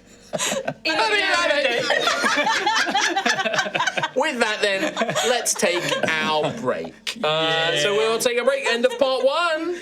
We'll see you in part 2. See you next time. Ghost House. One brain cell. Hello, welcome back to part 2 of Altheya, the Dragon Empire. As our heroes were stood outside their new property, the inn that they have been gifted by Duke Ignarius, that their duke's favour has earned them, is now theirs, that they own, after discovering that it is haunted by a terrifying spirit or spectre, they were approached by 2 strangers, 2 individuals dressed in strange garb, who turned out to be the Sister Inquisitors of the Ecliptic Order, a pair that the party had been sort of given some warning maybe on their trail, and had wished to speak to them, inquiring about the events that took place in Burnell and this mysterious tiefling Caliphris and their involvement and their connection to the party. But then it seems that one of the Sister Inquisitors, Sister Inquisitor Malady, took a particular interest in Xantheus and had a little private conversation with him. And we come back into part 2 with you guys after Rowan has just spoken to some local children about the haunting, about what's been going on. We find ourselves ready to move on. And what do you guys want to do next? Cartwheel contest. Let's go, bro. Would it be acrobatics or athletics? It'd be acrobatics, absolutely. Yeah. All right, let's go. You actually. 16. I can't do one. 22, baby. Oh. 15. Dancer. You don't actually stop. I just keep going. You go down the road. I Enjoy it momentarily. Completely out of nowhere, you all enjoy an impromptu cartwheel contest, Okay. to which Ophelia wins. thank you, Rowan. I needed to get that one out of my system. I've been wondering for a while now. Can I cartwheel? It turns out no, not at all. You did that thing Actually- of like you try and do it and then you just collapse immediately. Yeah. I deception myself. It felt like I did a really cool one, but no, I was all bent over and it was a mess. No, it's all about momentum, Xantheus. You I have can't to hear start you. Strong. It's bonus Xantheus! Start strong! She's still cartwheeling. Cartwheel's back. Hello. I think you and I did rather well. Not bad. Yeah. Yes, I did one full cartwheel. Good efforts. Thank you. With discussion of cartwheels done, I go another round. You start pulling a wagon. You're each of the wheels. Run a sandbox campaign, he said. Make it more open to the players' decisions, he said. Anyway, so yeah, you guys, it is the midday of this bright sunny afternoon, as you guys are around in Ashen's Rest. what is the plan? What is the plan? What is the plan indeed? So I feel like there's various threads we could pull upon. We could return to the original problem of, the lamps just summoning demons. And like Your original problem. really pissed off orc captain of guild head of the blacksmiths guild, who looked pretty pissed off with us at the Duke's audience. Or seeing where investigate the Lamplighters Guild more or something like that. Yeah. We could also prepare for confrontation with the ghost tonight. You're making a quest log. Let's make a quest log. We could sit down for the next hour and make a quest log. Yeah. What do we call the quest that involves the Scarred Lady? The Scarred Lady. No, it has to have like a really dumb pun name, which is also kind of referential to common modern Scarface. Something about Scarface. something going bump in the night. Well, I was originally going to call this episode "Who Are You Going to Call?" Yeah. Okay. Episode 15. Yeah. Who are you going to call? Yeah. Wouldn't have gone out with that name. What are you saying? Get that SEO in there, man. Ghostbusters Frozen Empire's coming out soon. Everyone's searching for it. I'm excited about it. Well, now you've said it. Hello, Ghostbusters. What do you want? I love her. Okay, so Scarred Lady, Quest 1. Quest 2, the Lamplighters Guild.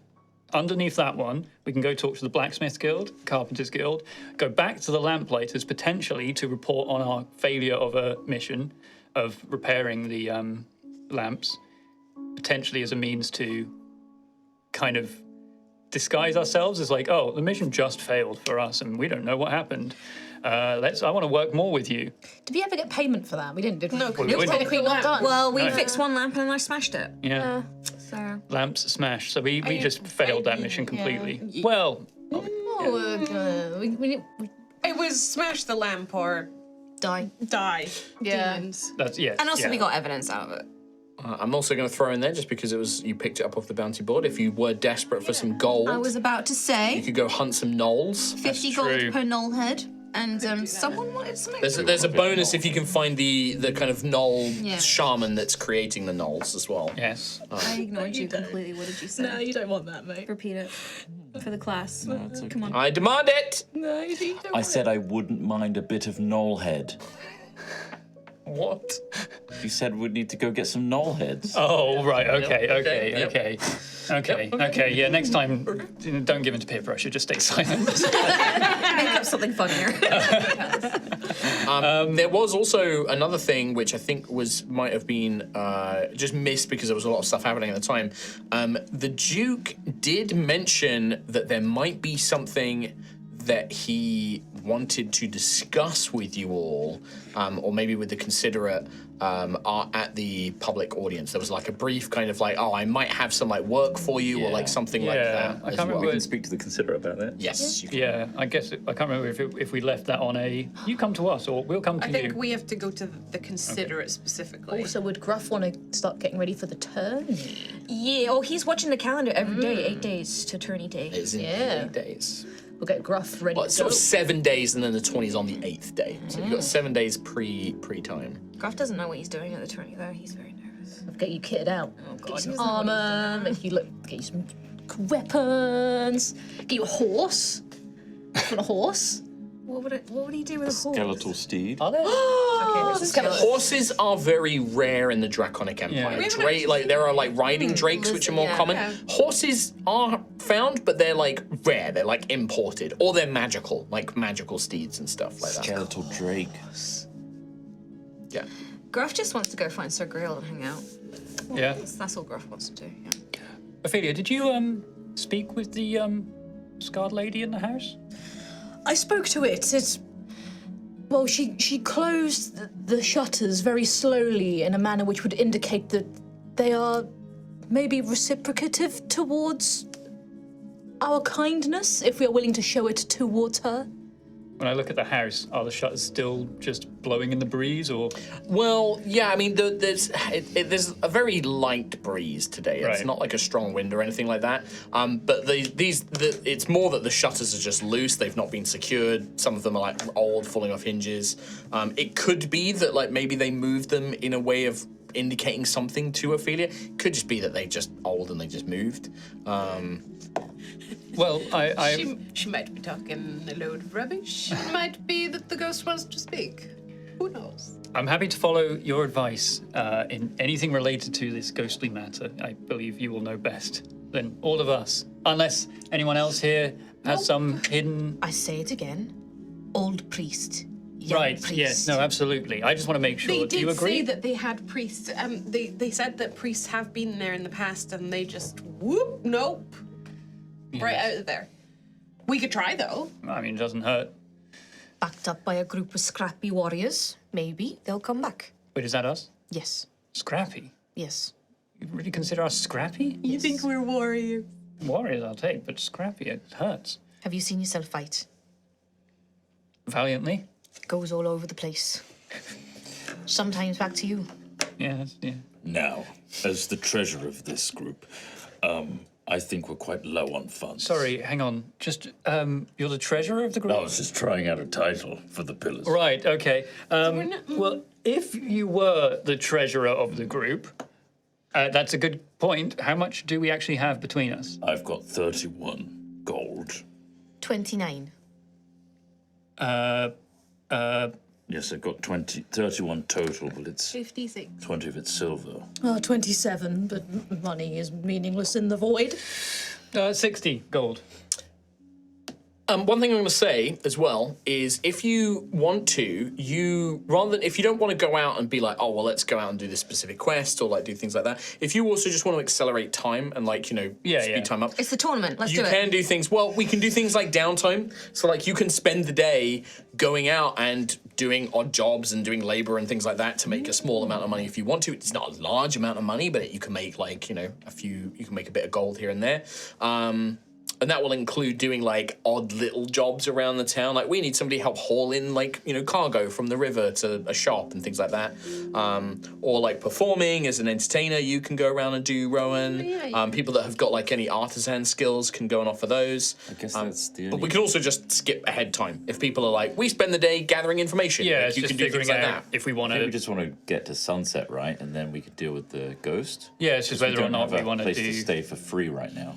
If we want to do ghost stuff right now, or if we want to. If we want to do something other else stuff. and then But, leave the ghost Yeah, that would have to away. pay for another night in a place. And do we want to prep? Like, do we want to prep anything? I don't know. Like, Yeah, and like downtime can include things like gathering information, like crafting things, like we can make most stuff work as well if people want to do. Like for example, if you're like, can we just spend the afternoon gathering information about the Lamplighters Guild, right? Absolutely, that's something you can do. That's something all of you can do. There's something one or two of you can do. There's things that we can do to pass time. We don't have to role play out every hour of every. Oh yeah.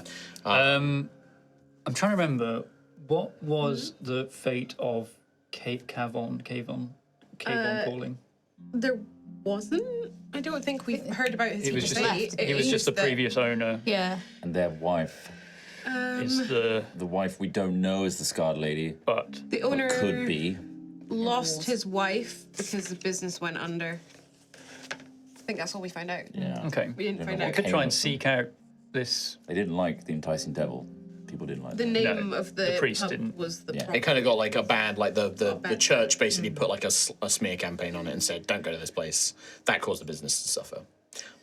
Cool. Was the idea of that. You could even if you wanted to like gather information about the Scarred Lady or like Yes. the inn, like you could Rowan's absolutely spend time doing that. Find out about ghosts and how best to stop them. Sure, yeah, you can absolutely do that. Like, is holy water a thing? do you have, is like- salt a thing? Do you have like a place in mind specifically that you want to go to gather that information? You've got the your map there if you want to have a look at that. Map. There's a couple of shrines, aren't there? Maybe Bright Shadow. Yeah. I think what I would like to Cathedral do. or a general store, but they might try and sell me something that's like, no, actually, here's some salt. You're the treasurer. This is holy water. That's snake oil. Snake on my work. It might be. We don't know. I'll go to Bright Shadow Cathedral, I think. Okay. What was the House of bindings? That's the kind of grave. That's the SNL. That is Saint Dethea's temple. Yes, it's like a shrine to Saint Dethea. So that could be good as well. Like, because imagine they. I'll try deal both of with those it, if yeah. I'm not successful. I mean, that whole area, yeah, they're close to each other. I'd say that you can spend the afternoon basically gathering information there. Sounds good. All right, I'll come back to you in a minute. Is there a library? There is, yeah, the House of the Quill and the Scale. So it's another shrine. It's the shrine to Saint Abranor, but it is also a public library and a general sort of like place of learning as well. That is closer to the Grumpy Hog. Yeah. But Okay. learn about ghosts. I'll start up at Bright Shadow and work my way south. All right. So Rowan's going to be doing that. Anything from anyone else? I would like to try to determine the fate of Kavon, the previous owner of the inn. Get rumors. Devil. Yeah. Where do you want to do that? I think I'd start with speaking to people, people that live in the area. So like this area in particular. Yeah, if there's anyone that may have stayed here, what was it, 4 years ago or something like that? Yeah, I think that was the thing. I think that was the other thing I was going to retcon slightly. I think I might have thrown out like 10 years ago or something like that before. I actually forgotten I'd written it down. It was 4 years ago. 4 years, okay. So, yeah, anyone that might have been in the area 4 years ago might know the story of what happened with the Enticing Devil. Sure. But more specifically, I'm trying to determine where this guy might be so I can speak with him directly. Sure. If he's still alive. Yeah. And Daisy, did you want to do the same thing? I think I'll go with Xantheus because we were. Yeah. So I heard the same stuff as he. So in that case, it will be the two of you. One of you will make a roll. The other's going to give you advantage. It's going to be a help action. Okay, You guys cool, gather yeah. information because there's going to be some rolls involved. Yeah, okay. To I'll determine what also kind of relay information to you the get. team that the kids told me the Scarred Lady is in that top room. Top room, great. That's where she's most often seen. That's what the kids said. Yeah. What about Gruffith and Ophelia? What are you guys going to spend the afternoon doing?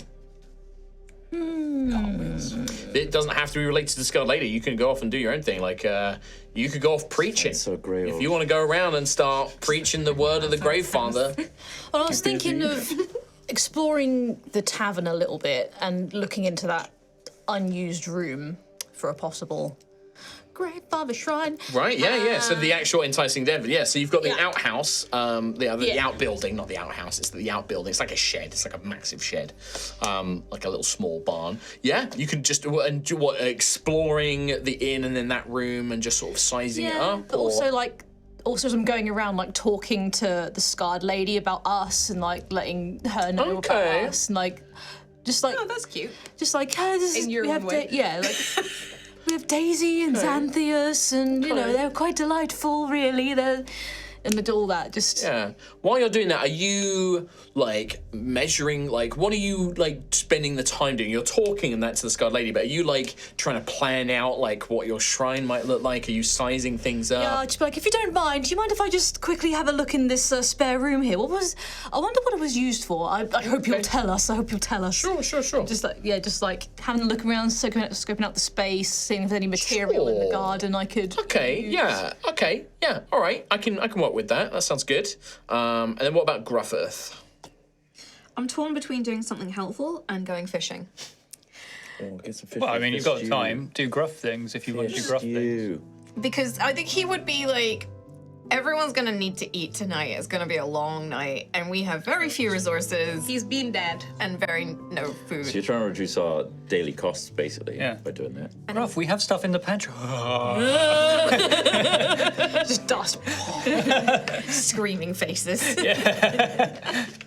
And I guess he just, I feel like as well, Gruff, his routine has been so disrupted, he kind of really needs to go back to something he knows. Like, he feels so insecure with everything. It's like, I know fishing, I'm gonna go fishing. I know how to fish. Yeah, absolutely. Sounds good. I mean, yeah, you can, not only will you probably be able to catch enough for a dinner, but you'll also make some money. Like, because you can sell any excess, like, river fish and stuff to the locals and things like that. I've actually got a feature in my background. That's your background feature, right? I've got Harvest the Water. So What does it say? You gain advantage on ability checks made using fishing tackle. If you have access to a body of water that sustains marine life, you can maintain a moderate lifestyle while working as a fisher, and you can catch enough food to feed yourself and up to 10 other people each day. Yeah. Great. I mean, the river is definitely going to provide you with that. It's going to basically take up like the day, right, to do this. Is like a downtime activity. And then I'm going to say that anything like you probably, because you can catch up to like 10 people, you only need it for 5 people, so you'll probably sell the excess and things like that as well. But I'm going to kind of wrap this into a downtime activity for you, but you'll keep advantage because you are basically fishing and you've got access to it. So when you make a check, it'll be at advantage. But you'll always, even if you roll a nat 1, you'll always have enough to feed the crew, basically, right? I just like to see those features actually. Yeah, they often get forgotten about, but actually, I really like using them. And like, feel free to remind me of what your backgrounds are, and like, I'll always find ways to incorporate it because I think that they're very sorely underused. Murderer. My background is shard heart inserter. Okay. Very funny. A funny guy. Knew it. I knew I recognised you. I'm pretty sure I used library access as Nova. Great father, bless you. You are. I'm blessed. I did. used library Definitely access did. as Nova because I Remember kept that. going around going, library card! Yeah. Yep.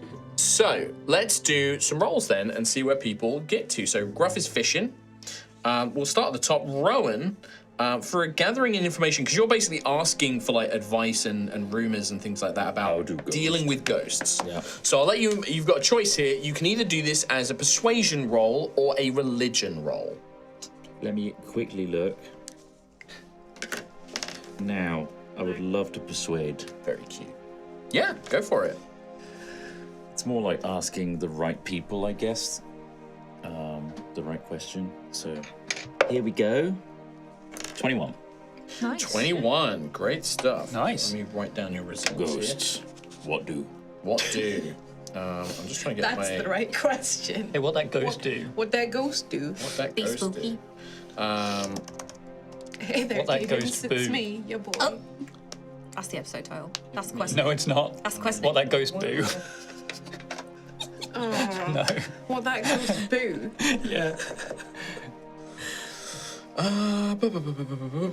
He's heading deep into the library of his mind. Yeah. All Unearthing right. ghostly knowledge. I'm going to give you, for 21, I'm going to give you 3 pieces of lore, like information for that. Ghost lore. Ghost lore. Gore.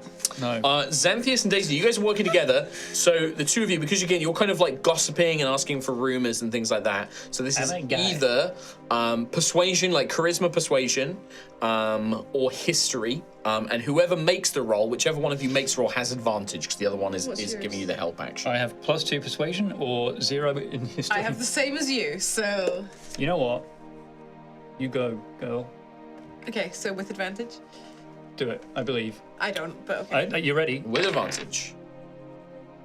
Pretty good. 17. 17. That's going to be 2 pieces of information. Yeah, better than me. And I'll give you the actual answers to these. I'm just working out exactly what people get. Ophelia, so you are going around sort of like talking to the spirit as you're doing things, but you're also kind of investigating the inn, right? Because you're like going through cupboards and searching through, like examining the room, searching through barrels and stuff. That's kind of what the impression I got from you was. So can you give me an investigation check just to see what you might uncover? Cool. Searching around the inn. Oh, 21. 21. All right. No. You will find something. You will find a rare thing. Oh, Right thing. Yeah? And then Gruff, can I get an athletics check with advantage because of your fisherman background to do basically a day's work? very nice. Good, honest day's work. 18, fate 19, dices. 20. 20 points. 20 points. So that is going to be... Shark.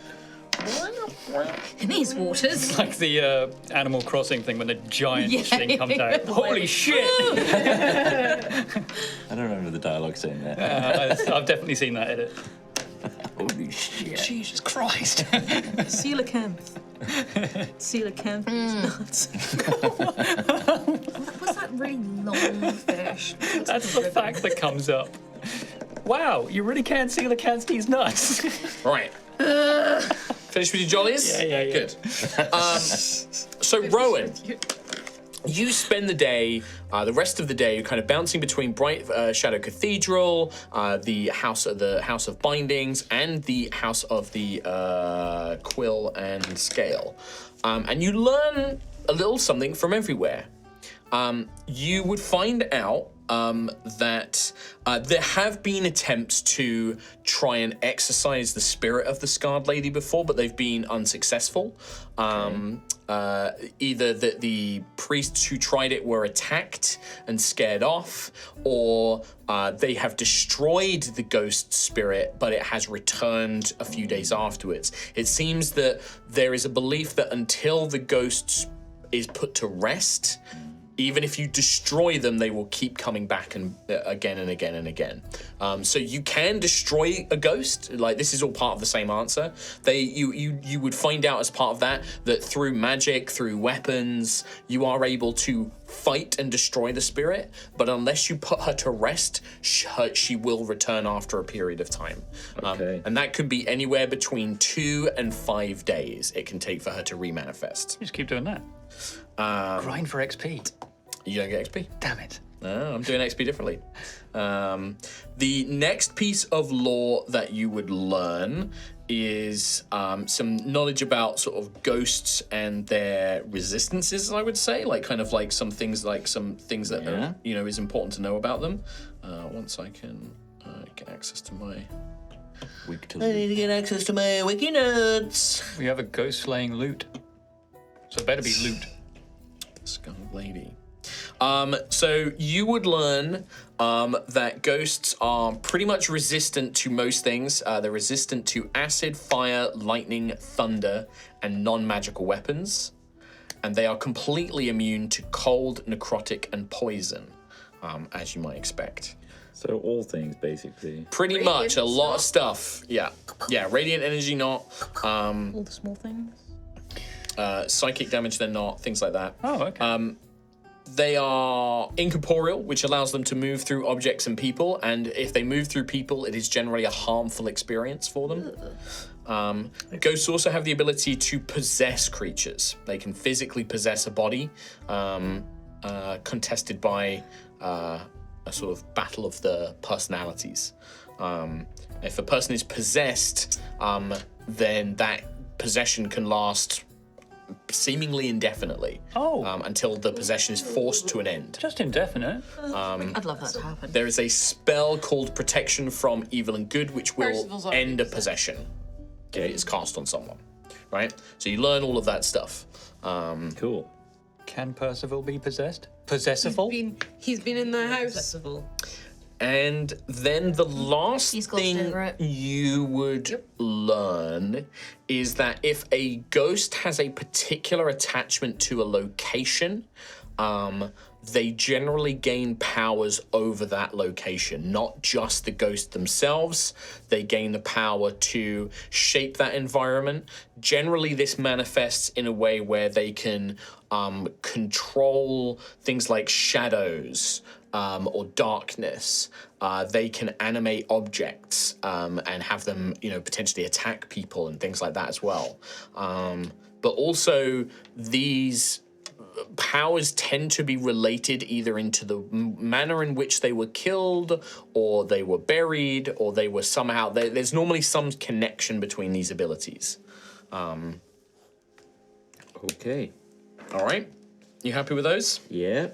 Okay, nice. I will relay that to the team later on in the day. Yeah, sure. We'll assume that you guys will meet back up. We'll and meet kind of back converse up. and stuff like that as well. Standing by torchlight outside a creepy house as the dawn dusk. Don't ruin my moment. Daisy and Xantheus, you guys spend the afternoon asking around town about this cavern and the inn itself. Yes. Right? You would find out some information. You would find out that the Enticing Devil Inn was previously owned by Kavon and Tyria Medrick. Okay. Yeah, so Kavon and Tyria Medrick. They were a young human couple who bought the inn, decided to open it, but you kind of already know some of this stuff, so this isn't going to count.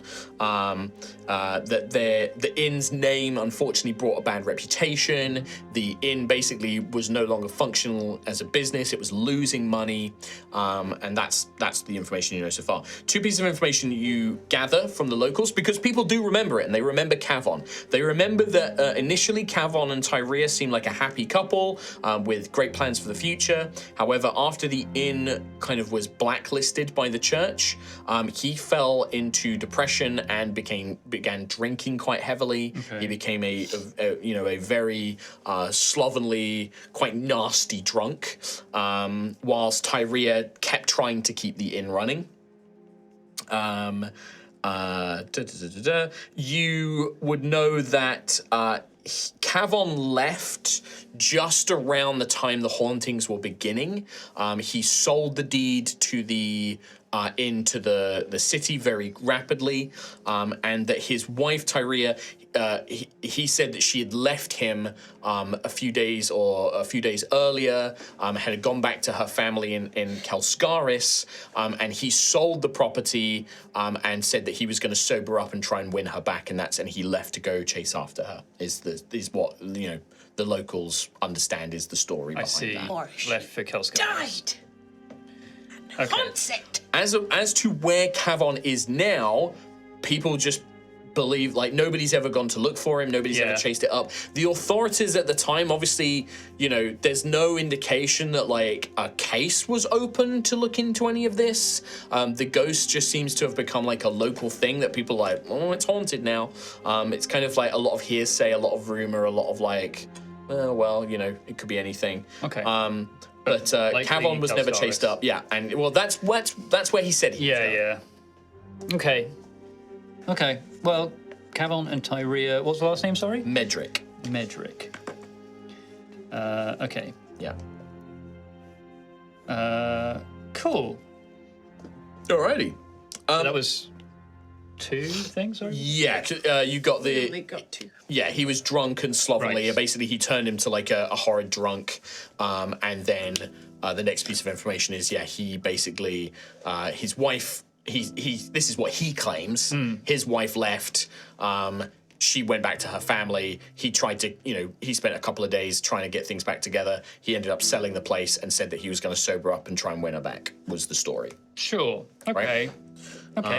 And they went to Kelskaris. She had family in Kelskaris. Okay. And I'll even give you her, like, former name. Like, they were married. Okay. But her former name would have been Adler. So Tyria Adler. So they got married in the city? They were married before they arrived in Ashen Rest. Okay. But that was her name before she married Kavon Medric. And people seem to, people say that, like, she was lovely. She was trying her best. Their kind of hopes got, like, their dreams got demolished. A lot of people quite felt bad for them. They felt the church was quite unfair and unkind to them. It's very, very strong religious community got them blacklisted and they just couldn't make ends meet. There was a lot of sort of like, effort to make sure that they didn't succeed in business and stuff like that. But people said that they seemed like a nice couple. They seemed like a nice, happy couple. And then, just an unfortunate situation. And then, a lot of people saying things like, oh, we hope that Kavon, got sober and won her back and seemed, made things right and stuff like that. Okay. Ophelia, you have been searching the outbuilding. You find the outbuilding is like, there's some like broken barrels and broken crates, solid foundations. The walls are a little bit like wood, termite bitten and stuff like that. Like probably could be easily repaired or could be knocked down and a whole new structure could be built here. And it's a big enough space. It's about 20 feet by 30 feet. Could easily be converted into a small shrine, into a small church, like a very small, like little Well, you've got thing. to start small. Yeah, or like a tower, or like you could build kind of whatever you want in this space as long as it fits within those kind of dimensions, right? But you also spend a bit of time exploring the inn and like searching around the Enticing Devil Inn, and you, being who you are and your connection to undead and death. You know that there is a presence here in this house. That is unmistakable. The same feeling that when you would explore, like when a member of the House of Shadows would pass you and the hair on the back of your neck would be pulled up, or you would get like a slight chill on your arms. You get those sensations. You can tell that she is weakened during the day and isn't able to manifest, but come nightfall, this spirit's probably going to be very active in this place. But is not quite coherent or powerful enough to really interact with you during the daylight. You explore around, you find, going through all the different rooms, when you go upstairs into the bedrooms, the guest rooms of the inn are all fairly untouched. The windows are broken, the furniture's been smashed or rotten away long ago, anything of value stripped out of it, but they're fairly normal. The master bedroom, though, is a mess. This is a scene of violence. Like, you can see that something has demolished this room. It's like broken everything. There was once a pretty dresser and the mirror on it's all been smashed to pieces. The furniture's been broken. The windows have been broken. Clearly, like, this spirit probably has a great anger in this space and has wrecked it and is, capable of that. You find, like, under the bed, like, an old hairbrush. And you find maybe a ring that's been forgotten, like a simple little coppery brass thing. Nothing too expensive, but it looks like it's been missed by whatever thieves and sort of scavengers have picked this place apart. But you find those. The ring has the initials C and T on it, and the hairbrush has like a faint painted flower pattern on the back, but it's faded over a few years, have been sort of forgotten about. A few strands of hair still cling to it. I think Ophelia would respectfully put them on the dresser, lay them out so they're nice. Yeah. And just say, comment, to say, oh, your room looks like it was wonderful, like a sanctuary. You kind of hear those words kind of echo in the silence. As you and Percival are the only ones here, you can hear occasional sweeping sounds from Percival. But it's down in the cellar that you actually uncover something hidden. The tiniest glance, maybe it's even Percival's help, because as you're going down, Percival comes down and he's been piling the broken debris down here. Like he's been bringing it down into the cellar and is piling it away as a little garbage pile. And as he's sweeping the floor, his little broken broom catches on a flagstone that is ever so slightly loose. Looks like it was maybe once lifted up. And you go over and flip the flagstone open, and there is a small cavity that's been dug out. And it looks like it's been crudely dug out. And inside are these kind of very old, probably rotten a little bit, like mold and stuff on them, bed sheets, and something's wrapped up inside them.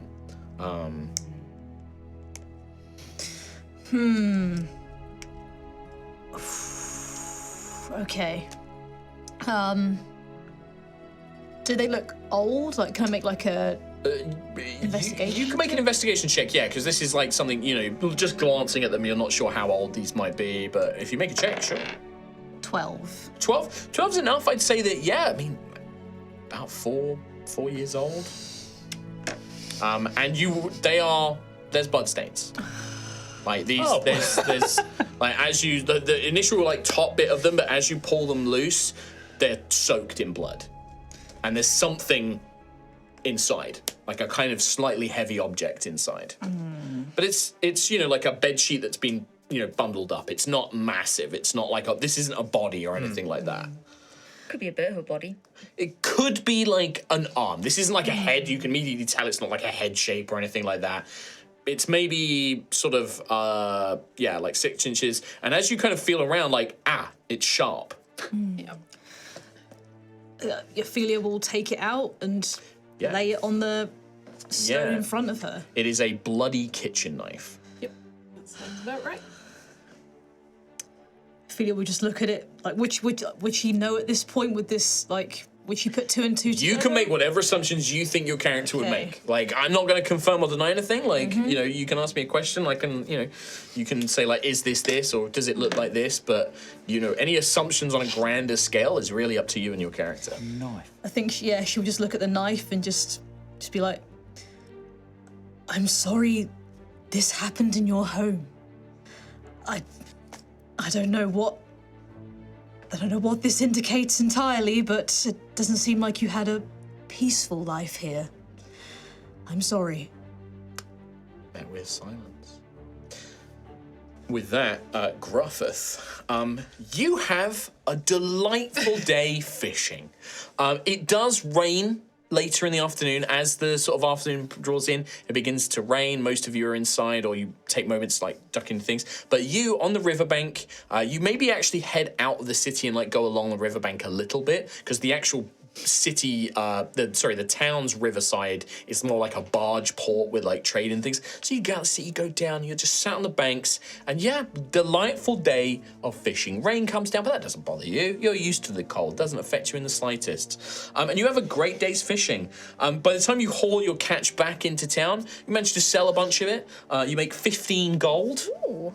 Oh, comfortable day's wage in this economy. Good thing I didn't go with you. I'm just imagining if I go on a boat, like I'm fishing, enjoying having a great day with you, and then behind us there's two inquisitors on the boat also fishing. Just with a telescope, like looking at you. You're thinking of leaving, are you? The eye holes cut out. They are the fish. Oh. But no, you, by the time you get back, you manage to sell it for about 15 gold. You obviously still have enough for the folks at dinner and stuff as well. And yeah, you make maybe a couple of little local friends, like some other fishermen that you bump into, have a lovely chat with. Oh, yeah. And yeah, you've had a lovely day. Wonderful day. Yeah. Gorgeous. Just what you needed. Just kind of like it would be like a trout, I guess, kind of like a trout here, but its scales are almost like ruby red, like it's kind of like probably from the soil and from like the magical influence of the dragons. There's like a ruby red kind of trout. I'll think of a name for it. Ash trout. No, because I use ash for everything. I'm going to try not to do that. But yeah, you come back with a lovely catch of the day. It is late by the time you all reconvene. The sun is setting, is just about to turn fully nighttime. As the rain, you can hear it pattering on the nearby roofs. The street lights, the Everlights of the Lamplighters Guild you see the Lamplighters going about their business, activating the lights, taking their silver coin. A lamplighter does begin to proceed down your street, and near Maeve's cafe, Maeve comes out, pays a silver coin. There's a light right on the corner there, but by the time it reaches you, the light outside the Enticing Devil is broken, and has been broken for a long time. The lamplighter just looks away, doesn't look at the inn, is like, oh, it's the scary inn, and like immediately just carries on until they're far down the street. Local area thing. It's it's like the fact that the Lamplighters Guild don't seem to want to mess with it. Yeah, I mean, this abandoned, haunted house has been here for 4 years. Yeah. Cool legend. News gets around. Yeah. But yeah, and leaves them to it as well. There's no sign that this Everlight outside the inn has ever, like, it's not been tried to be fixed in like a good few years. Like it's just been left as like an empty pole basically. But yeah, you all meet back up. Yeah, I guess ready to light a torch, because if there's no light here. No, it is going to be dark in the inn and without any light sources and stuff. Yeah. I guess we'll relay all the information that we have gathered. All right. Well, give me a minute. You guys can have a talk. Yeah. Go get something. I feel like while you guys are all diverging all the wonderful information that you found out, Gruff's just in a corner gutting and filleting the fish, Okay. just like prepping it. We're on like the side of the road, right? Life goes in, guts come out. Pretty much that. And I guess you come out of the house, right? Or are Yeah. you staying in there? Well, I can open the door, welcome you guys in. It is raining. I don't want to go in just Want yet. to go in? Okay, then I'll come out and meet you. Oh my gosh. Oh, we have It a exists. 3D model map 3D model map of of the tavern. That's the theme song of the tavern. 3D model map. Of the tavern. Spooky, scary tavern haunted by a ghost. That's the theme song. Well done, Yeah, mate. you know what? I'll take a picture of this and I will put this on the Patreon for everyone to access if you want to see this, podcast listeners. Where your ghost at? Where that ghost, though? Where that ghost at? What that ghost do, Boo? Boo. Yeah. Okay, so what's... We've already shared the information, right? So you guys are actually inside at the moment. We've been welcomed in the doorway by Ophelia. Yeah. Okay. Wielding a bloody knife. So it's Hi. Wielding a bloody knife. Ophelia, it's still safe to come in, yes? So far, yes, the spirit seems quite docile, but so I shan't imagine she'll be docile for much longer. Yeah, there's still a little bit of daylight. Like, this is sunset, so, like, the light is coming down. Okay, should we try to ensure that we have a way out if things do get a little bit too much during the night? Oh, yes, I mean... Any window. I suppose any window, that's true. Doors are open. 11 of them. 11. Although every window has a shutter, right? They're quite small, actually. You can crawl through them. Rowan might struggle. Daisy would be able to get through them pretty easily. I'd say Rowan and Gruff might struggle. You'll basically be squeezing through it, so it counts as like I'll just double guy difficult the wall. terrain. Huh? Just Kool-Aid guy the wall. You could try. I mean, they're pretty solid, but yeah. But not every window has shutters, or do they all? Some of the shutters are like falling off and things like that. Okay. Yeah, and like they're pretty broken. I'm Latches just preparing for, and then we just can't. Maybe. Yeah, they could all be shut. Yes, Okay. the windows could all technically be shut. I mean, there is Some also, of them might be weaker, like you might be able to prise them off and stuff like that. Need be. Okay. and there is also the outbuilding if you require shelter but do not wish to stay within the tavern itself tonight. There is an option. There is, in the kitchen, there is a back door. I ran out of doors for the mini. But on the kitchen, on the far side, there is a door out of this way, which leads into the garden. Okay. 45 degree this, so that we can see. Oh, yeah. Well, I don't think we'll find much in the I can also outbuilding. remove the balcony. I assume we all intend to stay here for as long as we can. Yes, which also, while I was investigating, I found this, and I present the knife. Oh, okay. Under one of the flagstones in the living quarters. The living quarters. It's in the cellar. Not It was the in cellar. In the cellar, Yeah. sorry. Hidden. Hidden, yes, under the flagstone. It would appear that whatever happened here did not end well. I don't think she left. I think she was killed By by Cavon. her husband. Okay. In the walls. It will make sense why the spirit is so angered. Well, apparently he went back to Kilscaris, but nobody actually followed up, so we don't Well, know. but that means there would be a body somewhere. 4 years ago, sure, but there would be a body. Do you have any more information about this individual who used to live here? Used to be when the bar went downhill. They After the kind of- priests basically shut the place down just for its name. I assume just for its name. that he started drinking a lot and became quite nasty. So he could have been quite nasty to her. Okay. She was apparently very nice. And apparently well loved before the tavern started going under because of interference. And he sold it and left. He sold it right as the hauntings were starting. So the hauntings started and he sold it like almost immediately. Oh, no wonder she would be angry, I suppose, then. She's been trapped in this Just hear that place. drumming of the rain.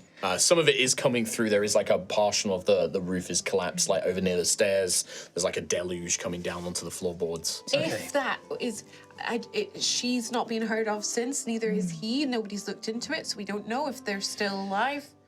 But if she was hurt here, there would be something to find. Someone I was suppose, hurt somewhere. here. But it's a good question, actually. What kind of way do we address this ghost? I mean, Rowan, you might know more, Yes, actually. I know everything about ghosts. Okay, good. So, they've tried to exorcise the ghost in the past. It's failed every time. Either they've run away because it's scary. I would have. Not us. Not us. Correct. It's also been fought and destroyed. Well, ghosts can be fought and destroyed, but they can manifest back into a ghost a few days later if they're not put to rest. And so would we put a ghost to rest? I don't know. I didn't ask. I assume we need to find out what they're angry about, what keeps them here in our plane and doesn't allow them to pass on. I feel like they need their peace. Well, this knife is a good start. Also, I've been talking to the ghost as well, introducing you all to her, so she knows all of you. And I also said that we wouldn't hurt her. we would be kind and we would show her grace. So if we could not resort to violence. Well, that's what I mean. I don't want to anger the ghost. No. So we just try and have a conversation, see how far we get, perhaps. I hope it goes well. Oh, me too. It might already be that she's angry and there's nothing we can do. So we must be prepared to defend ourselves, is all I'm saying.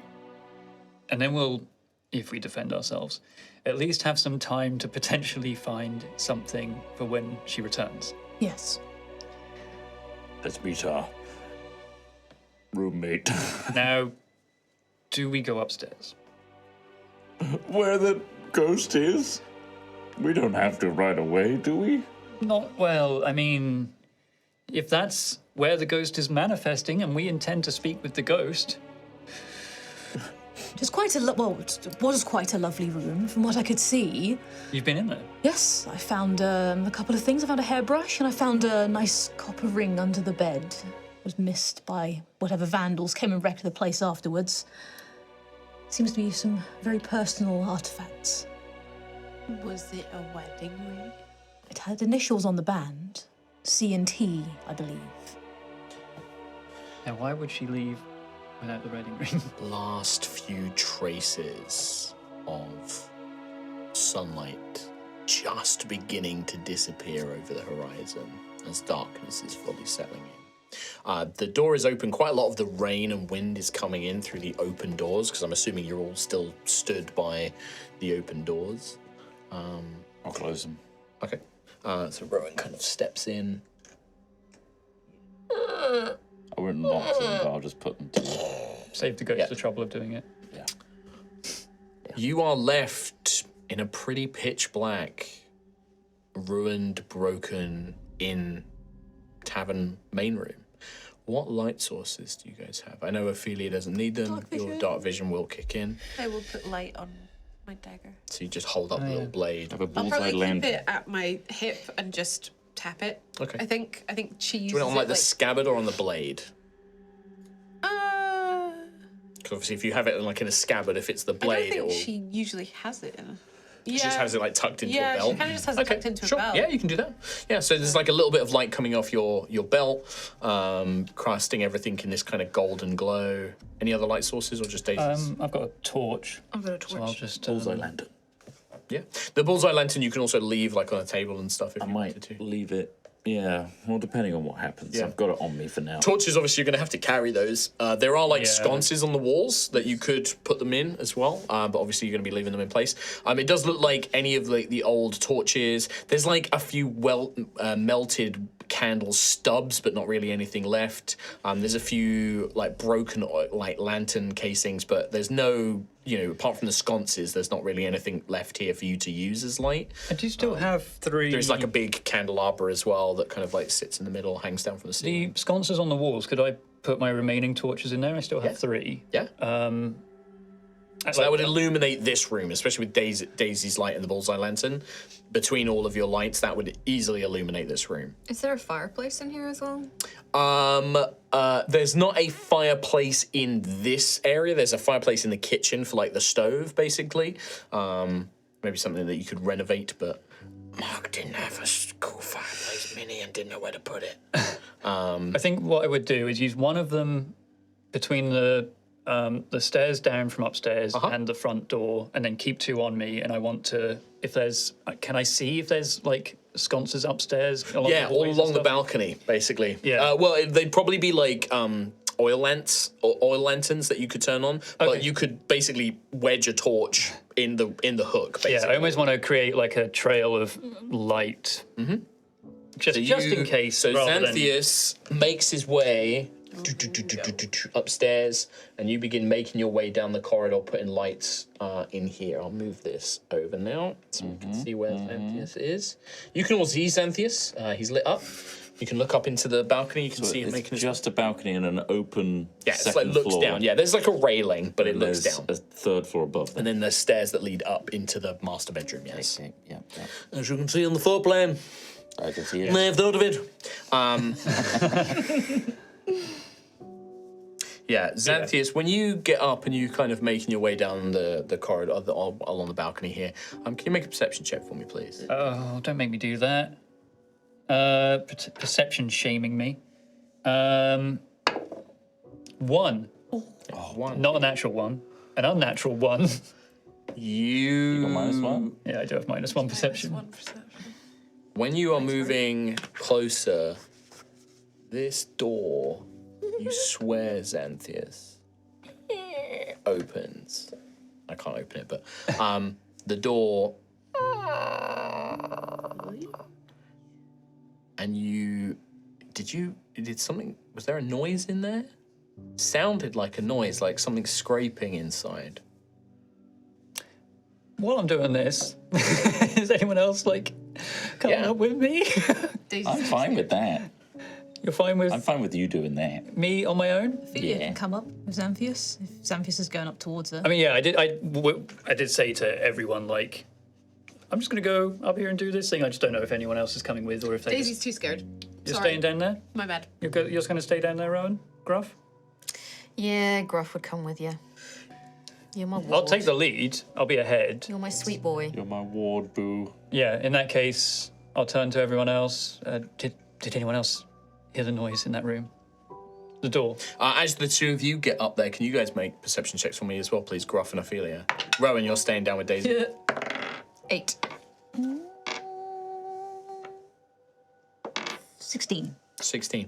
Gruff, you didn't hear anything. You're just no, I didn't hear a noise. Can't imagine it. Ophelia, you think you can hear something coming up above in the master bedroom.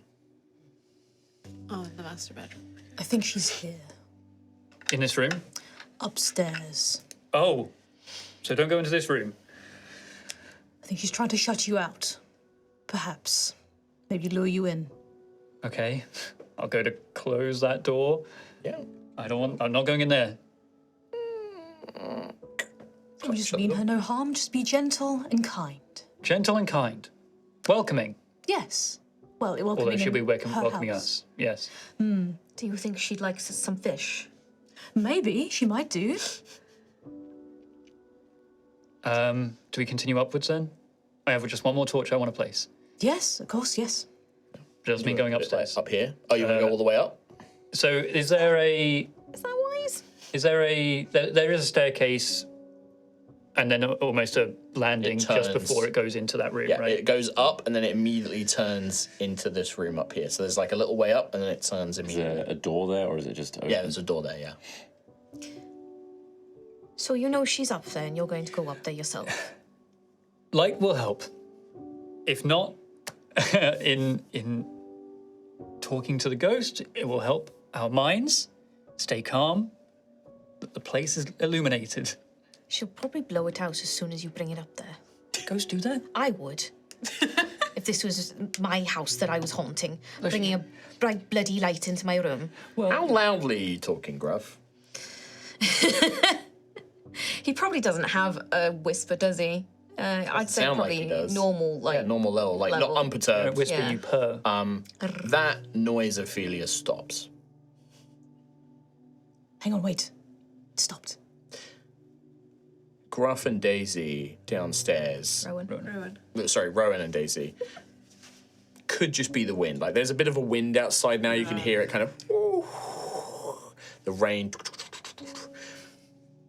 The shutters on the two windows nearest to you in the corner just. Nope. I run upstairs. I go with him. The two of you go. These two come running. It's spooky downstairs. How I don't loud want are to be they down running? there I mean, anymore. they're running, so they make a ton of noise. What is it? running up. What happened? There's wind and everything. The shutters are going. And if I look down, it's just the shutters just... Shutters are closed. Yeah.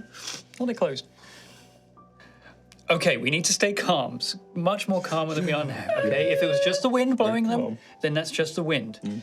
I imagine, by the way, in all of this, Percival is continuing his job, and he's like straightening out the chairs, and he's just going about his normal business, unless there's anything you would like him to be doing otherwise. Yeah, Ophelia would probably command Percival to stop and hold fire for the minute. She's just stood downstairs. Just like tucked out of the way for now. So in the corner of the room, there is just this like robed shadow just stood in the corner. Not creepy at all. Facing away. He's like facing the corner. I like to imagine, like, Gruff's pretty cool about everything, but every time he walks past, he's like, oh, bloody. Every now and then he checks for more commands, so he does turn around slowly. You just see the skull face. You're okay, Percival. You're okay. Big thumbs up, bony thumbs up. Goes back to the corner.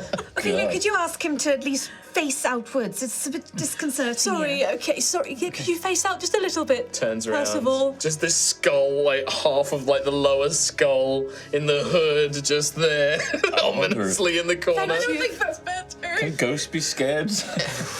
I mean, Thank you, That my would dear. scare a ghost. that would. If I was a ghost, I'd be scared of that. But okay, Ophelia, when do you want to start talking? We should give the tavern back. We don't can't need give to it live back. here.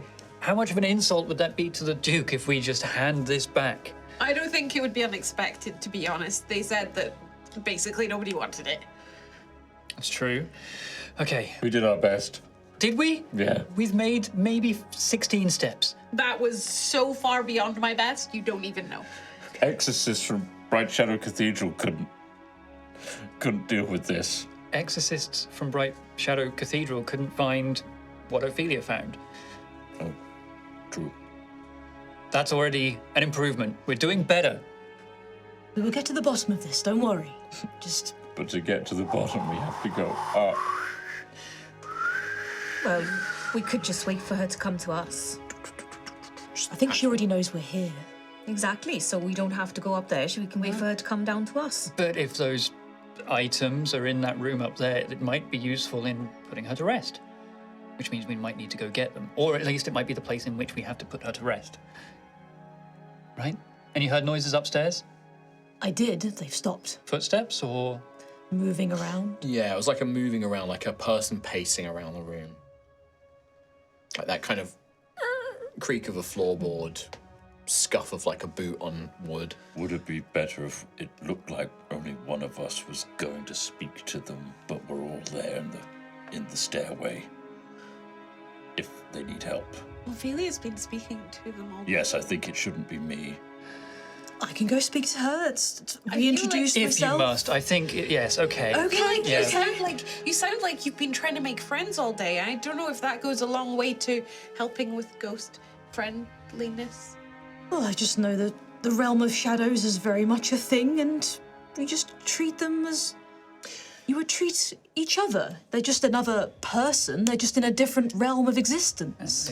That's a good point, actually. I'm thinking for Ophelia, because the spirits that you know have voluntarily become that way as part of the house, as part of a thing for the Greyfire. It's a reward, right? How would Ophelia feel, perhaps thinking that this person is trapped as a spirit and they didn't choose that? Like, this was something that, like, this is against their wishes almost. It's kind of upsetting to Ophelia, like being turned against your will. It's not. But then, then she's bitten people. So, but yeah. Is the plan? Is Ophelia going to make her way up on her own? Did you want to put a light down here as well, Xantheus, or are If you? there's a place to put it at the top of the staircase, I think- before the there is a just here on the corner here. Yeah, there's a okay. sconce. so one at the bottom of the stairs to the cellar. As you approach this door, Everyone's following, right? I mean, I would follow after Ophelia, so I think I'd just overtake Xantheus and just shut the door. sure. Nope. So it does kind of just lightly swing, like something could have been anything, a breeze or anything. Xantheus goes towards it, and it's as Xantheus approaches it, so Gruff, you're kind of behind, Ophelia coming up behind you as well. At the end, so he's kind of like wedging himself in between. And then you close. Do I see anything in the room itself? Do you glance in the room? Give me a perception check. If it opens, check, I almost. please. I'm not going in. Seems to know. real dark, right? Natural It is. 20. He's got a torch. 19. 19. You glance in, and you see nothing. It's just the dark shadows of the bed, a broken, dresser, the broken window. You don't see anything. Okay, good. Yep, close the door. Gruff. Yeah, Gruff will just reach out and go, behave yourself, and shut the door. Are you talking to Xantheus or the ghost? I'm talking to the door. The door. And then Ophelia, you are going up into the bedroom. Yeah. And then Rowan and Daisy, where are you guys? Are you Not staying back. back here? No. Rowan is rushing up to make sure he's not the last. I'm following. Oh, and a nice following. line. All right. What a lovely little line. At the It's top. like Rowan pushed past Gruff so he's not at the back. Yeah. Excuse me. Watch out. Watch out. Yeah, I'll be halfway up the stairs as well. I don't want to leave Ophelia up there me on alone. the railing there. Xantheus, Yes? it's my hooded lantern. Oh, thank you. Here's my torch. Well, you've put your torch in the... Oh, you were carrying I it, had weren't you? spares and I was You can illuminating put them. that at the top. Oh, okay. Do you not want it? Yeah. There's not a sconce at the top of the stairs. There's one right down here, but there's not one on the top. I can put it on the floor or something, right? A torch on the wooden No, floor. the lantern. The lantern you can. Yeah. But Ophelia, you... Worst It's not a case. problem anymore. We don't have it in. Ophelia is the one who goes to the top. As you reach the top, you kind of go up a short set of stairs. There's a little landing. There's another few short, and then it turns. There's a few short steps, and then a door. You know you left that door open. It is not open. It is closed. I think Ophelia would just gently knock on the door. Hello? Is it okay if I come in? It's Ophelia from earlier.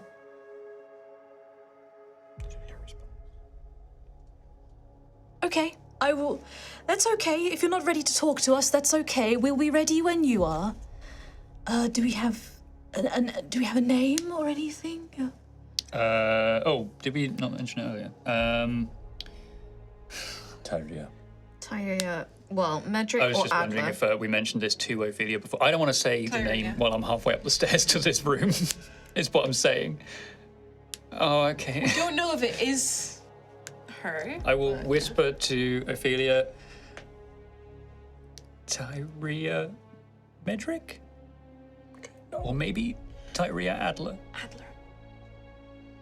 That was her original name. Okay. Tyria Adler.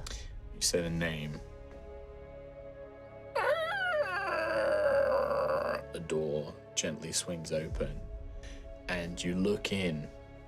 Faint moonlight coming in through the broken windows that face out onto the street.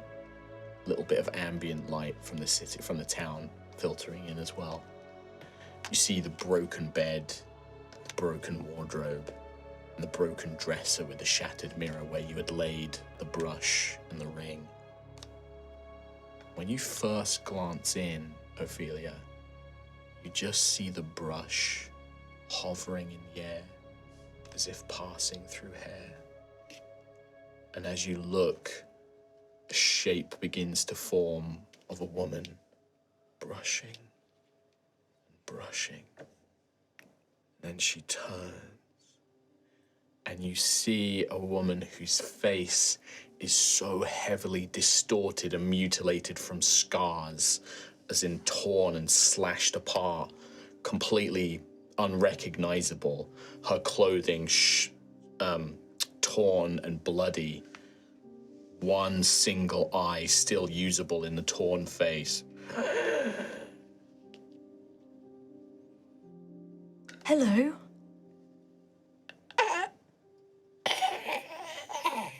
This kind of gurgling noise just coming from her mouth. What do you do? Ophelia will look back to the others. Rowan's gone. I guess we can't. We're not seeing that. I Can we- can't Where'd you go see, to, I'm Rowan? too far. I just go to the edge of the steps, Okay. as in like the other steps. Raggy. Yeah, you book it. So Daisy and Gruff, you just see Rowan fucking bullet. Like, he just goes. Xantheus, you're behind. None of you can see in the room at this point because it's like a harsh angle. Yeah, I just see you the door see Ophelia open at the and top of the she's stairs. The door just opens on its own, and Ophelia's like, hello, like speaking to this person. I mean, she's obviously talking to someone. Something in there. I am just holding on to the back of Gruff's clothes, just like really, really close to Gruff, basically. Sure. Does it feel squidgy? Nice and soft. Is it okay if I come inside for a talk? You may nod for yes if you wish. Is that a good idea, Ophelia? Make a persuasion check for me, Ophelia. With advantage, because you were being kind earlier and sort of talking to her as you Bro, went. fate dice. Oh, yeah. Too late. I made one roll. 15 is my highest. 15 is your highest. The spirit neither shakes her head or nods her head, but is watching you. I mean you no harm. Puts the brush down. Stands. Turns. Does not walk, but just floats. Drawing closer and closer towards you. Lifts a hand out. Can you make a medicine check for me, Ophelia? As she draws within about 5 feet of distance. At this point, Xantheus, you feel an intense cold wash over you, like as if plunged into an icy wind. Gruff, you begin to just feel a faint sort of chill coming from that location. Not enough to feel like a breeze, but it's like the air temp just drops. 16. 16. The lantern that you are currently holding, Xantheus, begins to sputter. There's no reason this light should go out, and then it's gone. What did you get, sorry? 16. 16. Just barely a success. Just as she reaches in, she's about 5 feet from you, like holding her hand out like this, kind of almost like towards you. You can see that underneath the mass of like her hair is all kind of disarrayed, her robes, her dress is all torn. You can see very clearly like marks all along her neck and almost like it's been like broken in, and shows there's